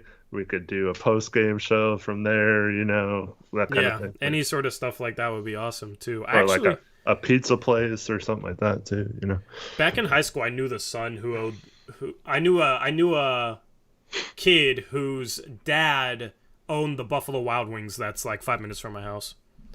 Yes. So, but didn't talk to him much. So that's not a lead I could follow. Or, if you're Wingstop and you don't want us to be sponsored by Buffalo Wild Wings, you'd rather have us sponsor you. You could be like, nah, man, do it at Wingstop, and then we could do that. Yeah. Yeah. Wingstop. I'm not gonna say which one I like better. I shouldn't. Depends on which one wants to sponsor it. Yeah, I'll love whichever one. See, great opportunity for someone because you could get endorsed by Tori and Eric. See, and I don't want to advertise, a different flavor. Like Tillamook might be a possibility. So like different ice cream flavors in each ad, different, just keep the ad fresh. Each stream would be fun. Tillamook would be awesome because I go to Tillamook every summer. We camp on the beach and then we go to the cheese factory the Monday when we're like leaving Tillamook. It's like a family tradition. Yeah. What do you think about the cheese factory now that they redid it? I like it better? It's lost a little bit of the charm it had before. They got better food options, but yeah, they have more seating, which is good. Like, and it's nice. It's a nice renovation. So like anybody that went there like without seeing how it was before would be like, oh yeah, this is nice. I think. I don't know. It had so much nostalgia for me the way it was before since I went there like growing up as a kid. And it was always like the same exact way. So it's always how I remembered it as a kid. So it's just nostalgia for me, but it is a nice remodel for sure. Yeah. But Wingstop's wings are good. They don't have other food options quite like Buffalo Wild Wings does. Like they're different. But favorite Wingstop flavor, honey barbecue, maybe the Parmesan, maybe Hawaiian. Like that's kind of the three that I go to. You guys are gonna make me want to get Wingstop tonight. Terrific. So true. Yeah, well, I had to make this a true throwback stream, Trevin, and throw that in there. For those that don't understand that, it used to be every stream Tori would be like, "Oh, I think we're gonna go for about 5 more minutes," and then it would be like an hour later, and Tori wasn't even close to it. I've really been streaming for almost 3 hours. I've been enjoying this stream, man. All right, it's hard to end this because I've actually been enjoying the stream a lot. True story. Right before we go on, Tori says, "Let's try to keep this around an hour and a half." It was going to be an hour and a half. I think we were doing our outro at an hour and a half. I think I asked for like one more thing that you wanted to talk about, and then somehow we're 3 hours in. Like, I don't know how it happened. Kind of feels like a fever dream right now. But yeah, we're here now. So I was like ready for the outro an hour and a half in, but shout out to the trolls for making this stream happen. It's honestly them. Because we got on a tangent about something. I got on a tangent about something, and then now we're just chilling and having conversations. So yeah.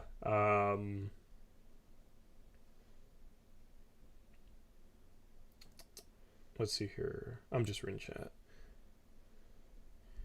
Are you a Voodoo Donuts guy? Have you ever had one? Yeah, I like Voodoo Donuts, man. I don't hate on it like other people do. It's like it gets so much hype that people, I feel like, go into it expecting like the best thing they've ever tasted, and then when they don't, it's like, oh, it's so overrated. But I think it's fine. It's good and it's unique. Like, I like anything unique like that. I like donuts, but I'm a donut type of guy. So Voodoo's solid. It's not worth the huge line, says Blaze the Nugs. There's a new Voodoo in Vancouver that like never has a line, and I haven't been to it yet. So I need to. And it's like super nice inside. It's right next to the mall, actually, Vancouver Mall. My kids would like a donut sponsor too. A donut sponsor? Yeah, we should get Voodoo Donuts as a sponsor. I don't know. Like, there's always all these cool companies that would be like, man, they'd be so awesome to have as a sponsor. Like, that's the type of stuff, like, Voodoo would be fun. Because they're so unique and they have that unique aesthetic to their branding and all that type of stuff. That'd just be fun to incorporate into an ad on the stream.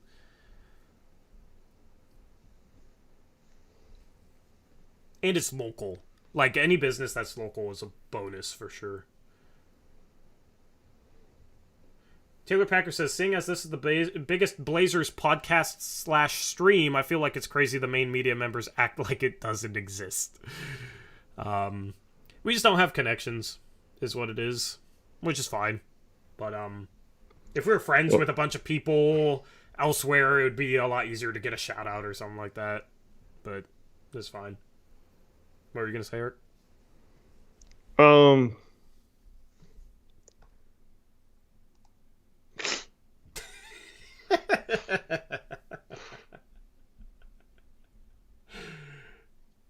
I think there's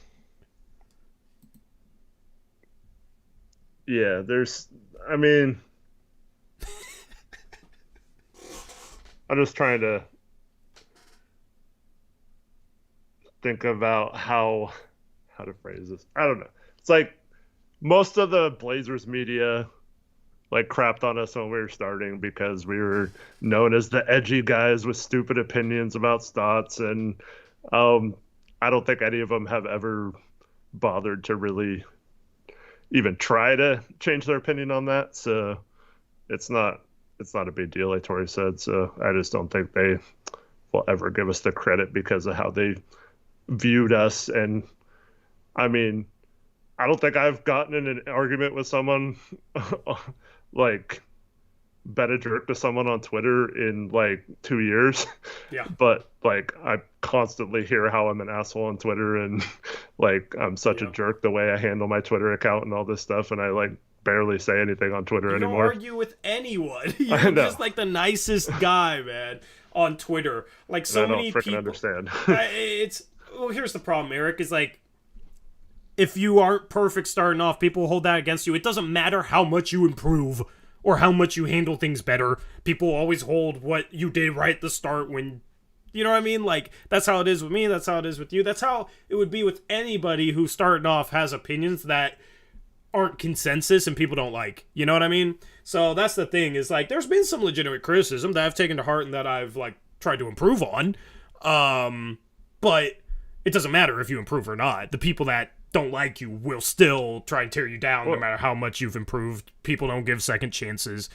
That's just the way it is, unfortunately. Well, it's like, I mean, certain people would literally call us names on Twitter for having a take or tweeting about something that we thought, like Stotts was doing a bad job with his defensive schemes. And then we'd be called like a moron or a Neanderthal or a clown. And those people would all then say we're terrible and we're like the worst people ever when we did nothing but defend ourselves against people who are calling us names and stuff like that. So it was kind of funny. And then for some reason, with the whole Chauncey hiring, there's certain people that, even though we never said anything bad about women or things, in fact, we tried to play it down the road and say the middle of the road, saying that like it's totally fair if you are upset by the hiring. It's totally fair if you want to ignore that or whatever. We're just going to speak about it through a basketball way after we, said our thing. Like if Chauncey really did do the things he was accused of, he's a horrible person and shouldn't be the coach. If he didn't do it, or if it was not him or whatever, like, then, he probably doesn't deserve to still be not getting if he did jobs. He should have been in jail, you know what I mean? But also it's like, it was never, there was a lot that went into it where it wasn't like certain that he did anything, and you have the AD saying he didn't, and it's all just a bunch of like he said, she said, speculation stuff. It's like, how can you have any specific opinion on that? You just don't, in the end, you don't know. And that was basically my whole thing, is like, if he did, he should not be the coach. He should probably be in jail. If he didn't, then he should be the coach and it's completely fine. I don't know which one to believe, so I'm just going to go with it from a basketball standpoint. That was my whole thing, and then people try to sit there and make it out like I was terrible to women. People took that the completely wrong way because I wasn't against the hire. It meant that I was a bad person, that you were a bad person, and people took that and ran with it. But it was like the same people that never liked us in the first place. So, yeah, and I saw some stuff that's saying like Blazers Uprise is horrible to women and stuff like that. And so, like, I saw some of that and I reached out to those people saying like, oh, like, I'm just trying to understand what I said or did, because I don't know, in my mind, I've never said anything bad about women or anything like that. So, and of course, none of those people ever respond to those questions. So they're just, throwing that out there because they think that's what that side of Blazers Twitter wants to hear or whatever. And so that kind of stuff bothers me when people put us in that light. But honestly, a lot of it too is, I mean, let's face it, we started this from scratch. We're the only ones that have absolutely no help from anybody. It's just Tori and I. We do everything. All the content is from us. All the graphics are from Tori.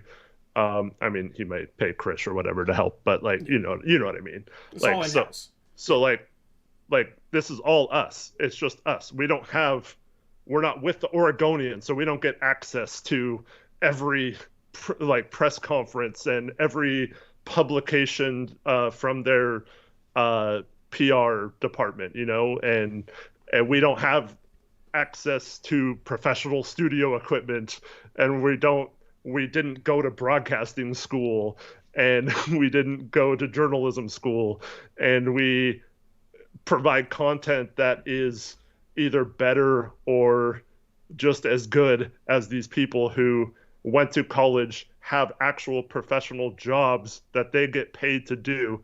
And then they started having people question, like, why are these people who are just fans, like, providing better content than someone that's getting paid to do it for a living and providing more analysis than you guys do and all this kind of stuff. And quite honestly, some of those people are jealous of our success and the fact that we get attention that we do, and have tried to minimize that by saying that our audience is just a bunch of young kids or idiots or whatever.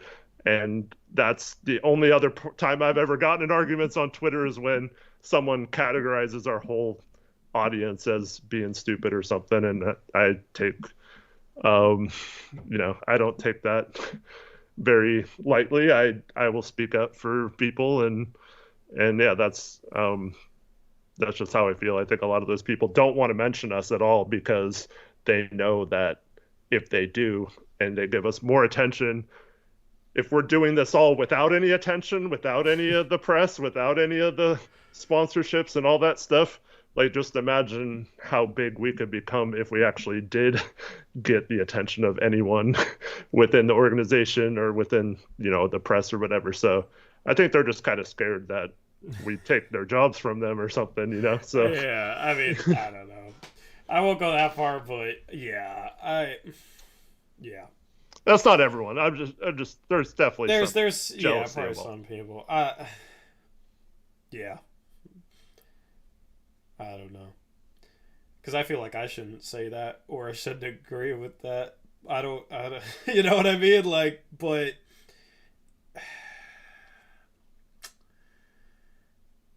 I don't know. People didn't like our opinion on Stotts. That's where it started, basically. And I've always been somebody that I try and reciprocate the energy that people give me. That's my whole thing. And when people act like assholes to me over my opinion, like, I can be an asshole back. I know that. But I try and I feel like the way I treat people is fair because I treat people how they treat me. You know what I mean? The whole saying, treat people how you want to be treated. That's what I try and live by. And yeah, so it was like I was a fan of Chad Doing before, Chad Doing, Rip City Radio 620. I was a fan of his. Listened to him all the time before I started YouTube. I started YouTube, and I start, going off on Twitter about Stotts, and I was, like, much more blunt, but I didn't have a platform, Like, any singular person goes on Twitter without a platform, and they're just, some people are in control, but some people are, a little bit more blunt and will curse a lot, and it doesn't matter because they don't have a platform. It's nothing. It's just one person. So that's how I was kind of starting off, and I wasn't, like, calling Chad names, but he was calling me names, like clown, donkey, I don't know, there was some other stuff, and it wasn't anything bad, but as somebody that had been Jason Peterson would gang up on us all the time. Yeah, him and Jason Peterson would gang up on us. For somebody who was a fan of his that was then, like, trying to make content, that upset me. So I, like, held a grudge. And now me and Chad are cool. He actually had me on the radio last season, for just a guest spot, we're completely past that. Like, Chad's actually one of the people in the media I'm completely fine with. And part of that is because I know Steven, and Steven had worked with him, and Steven's a great guy and real cool as well. So, but yeah, that's kind of how it was starting off, man. And I don't know, it's like you either... If people with platforms, when you're starting off and don't have a platform yourself but are trying to build one, if you don't cower away from that, you'll get ganged up on by viewers of that platform, by people with that platform, and you'll deal with hell. Because when I started, I wasn't used to having groups of people talk down on me or insult me, or I had never dealt with that before. And I was always somebody that was kind of sensitive to what people thought or said about me. Like, that was tough. So, did I respond like somebody who's a seasoned veteran in the media that's used to having people act like that towards them? No, I did not respond like that. I responded like any person would if they have a group of people randomly attacking them because somebody they're a fan of called them a name on Twitter. So a lot of that, I think, kind of, that's kind of where a lot of some animosity, I feel like that's a lot of where it started with the media, or with certain media members. There's another one that goes back before that, and, I don't want to go into, but I'm sure you guys know who the other one is, who's on YouTube, and, I'm not trying to trash anybody with this, so I'm not going to go into anything. But just, we didn't like each other before either of us did YouTube. This channel and the other channel.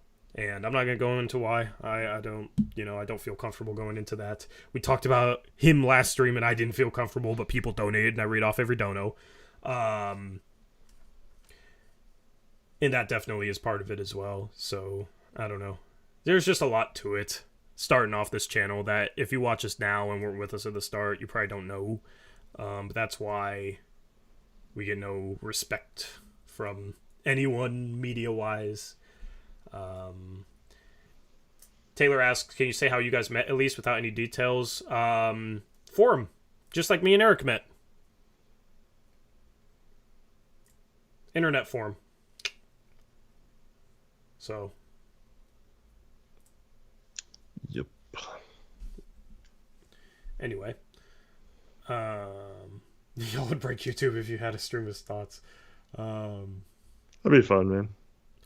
Yeah. I mean, I'd be honest with them and say, like, we were very critical of you. Yeah, and here's why. Like, we just didn't understand running the same things when it wasn't working, and we just want your thoughts on that specifically. Because I'd love to hear him open up on why he did or didn't do some of the things as coach. Mm-hmm. And none of our criticism was ever personal with him. Now if I was in his position, hearing some fans with the YouTube channel criticize me as much as we did to him, would I feel the same way? Like, or I don't know how he feels, but would I be standoffish and be like, nah, screw you guys? Maybe. Like, I can't really blame him. I understand it, even though I think all of our criticism was justified and it was never personal. Sometimes I'd rage and like get over emotional at games and say screw you Stotts or something like that, but it was never personal. I've gotten better about not watching games being too over emotional, but I do get frustrated as a fan. Obviously with a platform you can't, but it is never personal with him at all. And it'd be fun to hear what he thinks and hear his thought process on some of the things. And if it was like, oh, well, he just didn't think anything would work, I mean, I'd ask him, okay, well, what we were doing wasn't working, so why not try something else? That's what we didn't understand, and explain that and just be honest. Like, that would be interesting for sure. Mm-hmm. Anyway. Just like if we had Justice Winslow. Yeah. Awkward. Yeah. I might have to do that solo. I mean, like, Justice doesn't have any explaining to do. He just struggles to make shots. And I will say that he struggles to make shots. And his percentages say he struggles to make shots, unfortunately. Justice, why are you so inefficient? See, like, yeah, you don't ask that. Plays the Dog says, do a talk with Norm. Why didn't you try? What's going on there? Why did you want to leave Portland? Be honest. Is it because California is sunny? I understand. France or Argentina tomorrow? Argentina. Messi gets it done, Tom. That's my prediction. Taylor says, wonder if it'd be harder for you guys to get interviews because it wouldn't be all softball questions. But, like, I would respect someone like Cronin, for example. Like, if he... I always said this about Olshey, too. Like, part of his... I think part of his problem, Olshey, was, like, he would never come on a show, like, whether it be us or Jack Ramsey's or whatever the case is. Like, he wouldn't go on a show and like do that. Like he never. All we saw of him were these like press conferences where he was like getting questioned about his, background check on Chauncey or like why he's not trading CJ and who his backup point guard is, and he was always defensive like every press conference he had, and but like. I would think that like someone like Cronin or Olshey would respect that we knew that the cap and had thoughtful questions to ask them about that kind of stuff. And I think that would have done, not necessarily with us, but like if Olshey would have went on shows and been more out there in the media, like Cronin is, like Cronin's getting, I think he'll end up getting more of that Stotts pass Well, especially more than Olshey got, just because he's made it such a positive experience for a lot of the media to deal with him. And that goes along with the whole thing you were saying a minute ago, is just treat people how you want to be treated. So I think Cronin's done an amazing job of presenting himself as a someone you can actually talk to and have a conversation with. So I'd love to have him on, but I mean, who knows if he even knows we exist. So yeah. There it is, Spaceman Trooper. I was waiting for the first person to come on and say something like that. You guys are still on. Yeah, well, we're still over 100 viewers, so appreciate all of you. See you later, Sam. Thanks for hanging out with us. Because like with Cronin, I would love to ask him, like, so how, I mean, he probably can't answer this 100% truthfully, but like when it comes to Gary Payton, the second signing, like how much did you weigh the hard cap and possibly preventing yourself from making other moves with signing someone like Payton, who you knew would be helpful? Like, was that a tough decision, or was that like a no-brainer in your mind, or something like that? Like stuff like that, I would love to ask him about. Oh, for sure. And he couldn't answer this one, but or did the hard cap not cross your mind because you're actually capped at the tax because you're not supposed to go into the tax, exactly, So yeah. But yeah, I mean, I don't know. Like Cronin, I don't have a negative opinion of Cronin right now. I still think the GP2 signing, I think they expected him to be back sooner, and I think seeing the team the way it is now, like GP2 is the right signing, even though I questioned it. The main reason I questioned it was because I was like, oh, well, we need more size, that we didn't have enough size last year, and you said we need to have more size, and everybody else is saying we need to have more size. Okay, fine, screw it, let's go get some size. So then when we didn't get size, it's like, okay, what the hell? I thought the plan was we're supposed to get size. But, GP2 isn't defined by his size at all. So I still think that's the right signing. The Jerami Grant trade, being able to pull that off. I think it was, due to Grant wanting to be here as much as anything, due to Dame recruiting him for a while. And there's Carson after 3 hours. What's up, Carson? What's up, man? Right when we start talking about basketball again. We're talking about Carson for like the last hour, and then he shows up. Interesting. I know, dang. He's gonna listen to like some random snippet where we're not saying positive things. He's gonna think it's about him, and it's not gonna be about him at all. No, we were Eric's joking. But like, still the Jerami Grant trade, being able to get him for what we did, and Hart, I think, is a really good role player, and he's turned CJ into Josh Hart and Jerami Grant, regardless of Jerami Grant having a part in that, Dame having a part in that, because Jerami Grant wanted to come here and he had a handshake agreement with Detroit's front office. Still, that's being able to turn CJ into Josh Hart and Jerami Grant is pretty dang good. Draft, I liked that he took a chance with Sharpe. And depending on what he could potentially do this year trade-wise, like if he pulls off a good trade and kind of fixes some of the problems I think we have with this bench unit with this roster, if he doesn't give up much to do that, then I will have a positive opinion of him as a GM. I think his next move will sway my opinion one way or the other. Because he started off like just completely stripping the team down, and I don't like the assets he got back for that. But in terms of him as a team builder, I think he hasn't shown anything where it's like, okay, well, he's not a good team builder. Like, he's made some good moves since then, right? So that's where it's like, okay, well, I need to see what he does next. But he handles the media great, does appearances that Olshey wouldn't. Seems like a phenomenal dude. I like that, I like that. It's funny how that goes such a long way. Yeah. And obviously that's going to help your perception with the fan base and get you a little bit more leeway with your job. That's the smart way to go about things. I don't know why Olshey went about the things the way he did. So, anyway. Anything else you want to talk about on this marathon that we're on? Just pretending like it was a 7 p.m. game instead of 5:30. Yeah. I don't think my mom's watching anymore. Carson, good luck getting Spark Notes for this because we just talked about so much random stuff.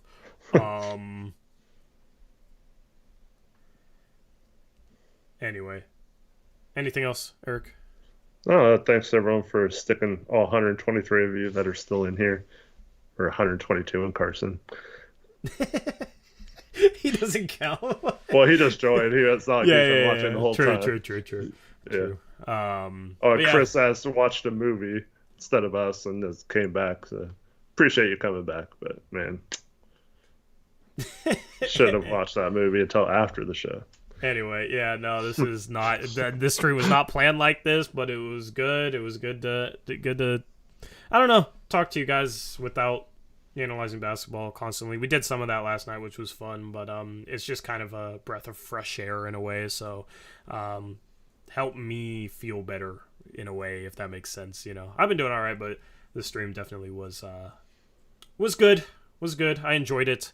Hopefully you did as well. If you're just tuning in or something and want basketball talk, the first hour was basketball talk, or I think the first hour and a half. The last hour and a half, almost 2 hours now, was just random conversation about random stuff.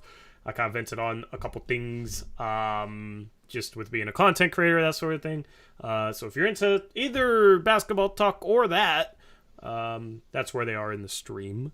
Thank you to Bet Online for sponsoring this post-game show. Promo code BELIEVE, BLEAV, and receive 50% rewards. If you want to come to our watch party in the Portland area on January 2nd, there's a link in the description box below. If you're having trouble with that link, let me know, and I will try and sort it out, because I know somebody had trouble with that link. I'll have to look into it.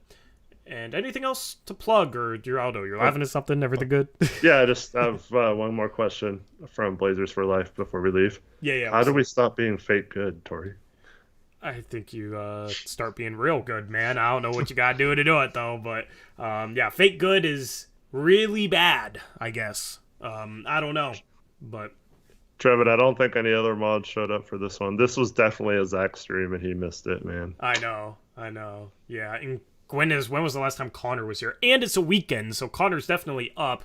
He's definitely playing FIFA 22 right now, so... Anyway. I was going to say something, but I can't do Connor like that. What were you going to say?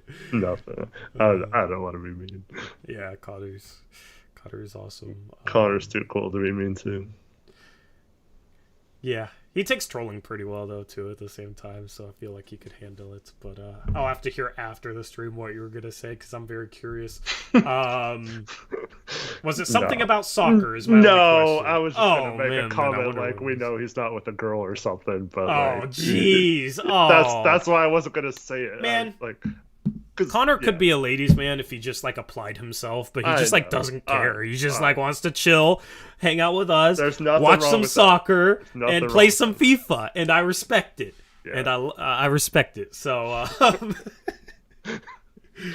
I mean that means he has no excuse to have us on while he's playing FIFA on his phone, right? Hey, he has to focus, man. He has to hit those. I don't know any. I need to learn some soccer terminology. I was gonna use a soccer term, and I realized I don't know anything about soccer at all. I'm sorry, Connor. I love you. Hey, listen, he's playing FIFA. Who are you talking to? Anyway, yeah, thank you to all our mods, but especially Trevin, because he showed up tonight. Trevin is our. Honestly, if we had to keep one mod. I'm just kidding. I'm not going to go there. I love all my mods equally. But also, Trevin won't talk in a voice chat with us, which is kind of a thing. That's why we joke that he's a robot. Anyway, yeah. Fun stream. Thank you for tuning in. What are you going to do after the stream, Tori? I'm going to eat. Oh, you're going to edit. Yeah, eat and edit. Edit and eat and probably game a little bit. Yeah. Maybe edit while gaming. That's kind of my goal right now tonight. But, what were you going to say? Are you going to ask me something? No, I was going to say, for me, usually, on a weekend night, I'd usually have, one of my kids would still be up, so probably do something with him. But they're both at my mom's tonight, so, and my wife went to bed 2 hours ago. Oh, yeah, I was wondering. It was pretty quiet over there, so. Yeah. Anyway. Yeah, thank you guys for tuning in. Thank you for making the stream enjoyable. I appreciate all of you that show support. And looking forward to The Blazers playing on Monday. 2 streams on Monday. They'll take on the Thunder. Glad they took care of business today. Only 2.5 games back out of first, which is pretty good for being fake good. I'm looking forward to seeing what they can do on the rest of this road trip. Got to win 2 out of the last 3 games. That's the goal. Obviously, would love to win all 3, but win 2 out of the last 3. Got OKC twice in a row, and then Denver, and then 2 days off in Christmas, so that'll be nice. I like having a couple days off over Christmas. Speaking of Zach, did your ears start ringing when I said your name a few minutes ago? Yeah, what the hell? What is that timing? He was like he was beckoned. He felt something, and what timing? Or he listened to the whole thing and just didn't feel like saying anything or kicking anyone that came in here. I don't know, because back when you said there were no mods in here, I tried typing all their names with the @ symbol and none of them came up.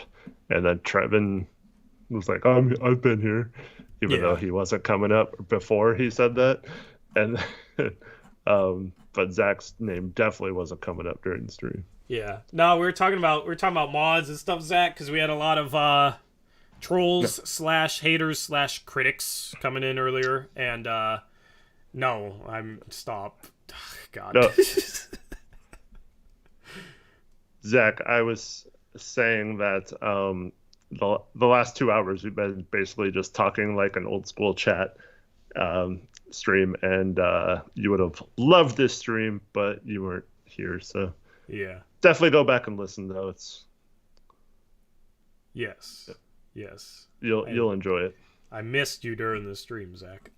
Anyway, how many points does the Lillard need to break the record, Eric? Do you know off the top of your head? Chat, does anybody in chat know? What do you have tonight? 25? 25. Yeah, it needs 21 then.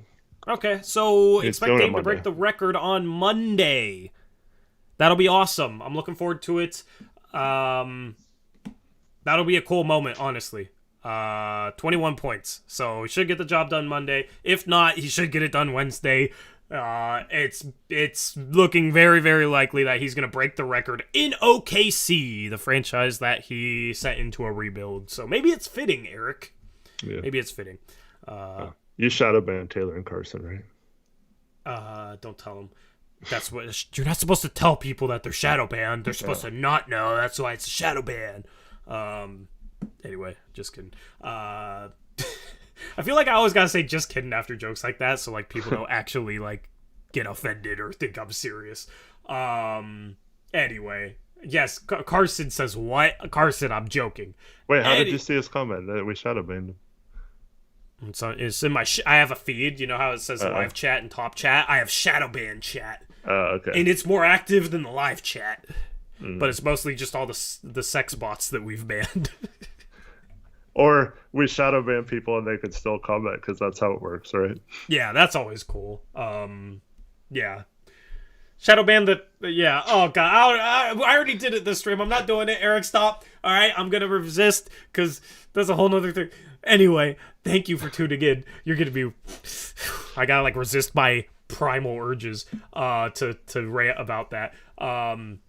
Anyway, thank you for tuning in. I hope you guys have a good rest of your Saturday night and a good rest of your weekend. 2 streams on Monday. One on our second channel, Blazers Uprise Live. Link in the description box below. And then a post-game show on this. We'll probably talk about Dame breaking the record. Hopefully it's in a win. We need to get a win when Dame breaks the record. Or else, it's a little bittersweet instead of just being sweet. And my Wingstop's on the way, Eric. So I'm going to enjoy my Parmesan and my honey barbecue. Anyway, thank you. Any final phrases from... Magic Scout has a question before we go. What? You better hurry, Don Jay. Yeah, you had 3.5 hours to come in here and ask it, and you chose right at the last second. Eric, we have to answer this question in 10 words or less, and we have to have it within the next 10 seconds. Yeah, if we don't get it, man. Thank you, Jason. Yeah, thank you so much for everyone for watching. Yeah, thank you, Jason. You. Thank you, Blazers for Life. 5, 4, 3. Zach, no, they're not sold out. It's actually a pretty high capacity place that we're having it at, so I'm not worried about it selling out. 2, 1. Well, Don and Jay, you're gonna have to ask us on Twitter, man. We was willing to answer your question. You just might have been last second, but Magic's goat failure. Yep. You know our Twitters. Anyway, we're out of here. We will catch you Monday. Have a good rest of your night. Until next time, as always, peace out. Go Blazers.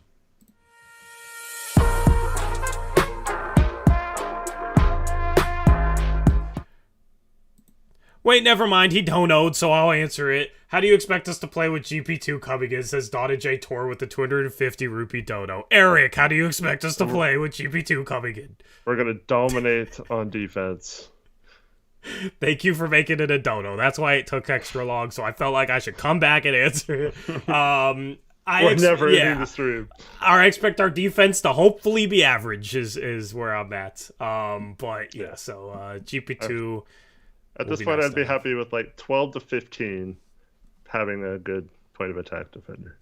Yeah, just one. And he'll probably be the one. Hopefully should be the one. So anyway. Zach says we got a Marvel style in credit scene. That's pretty cool.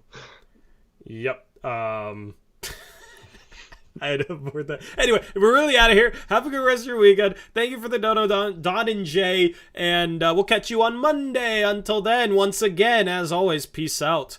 Go Blazers!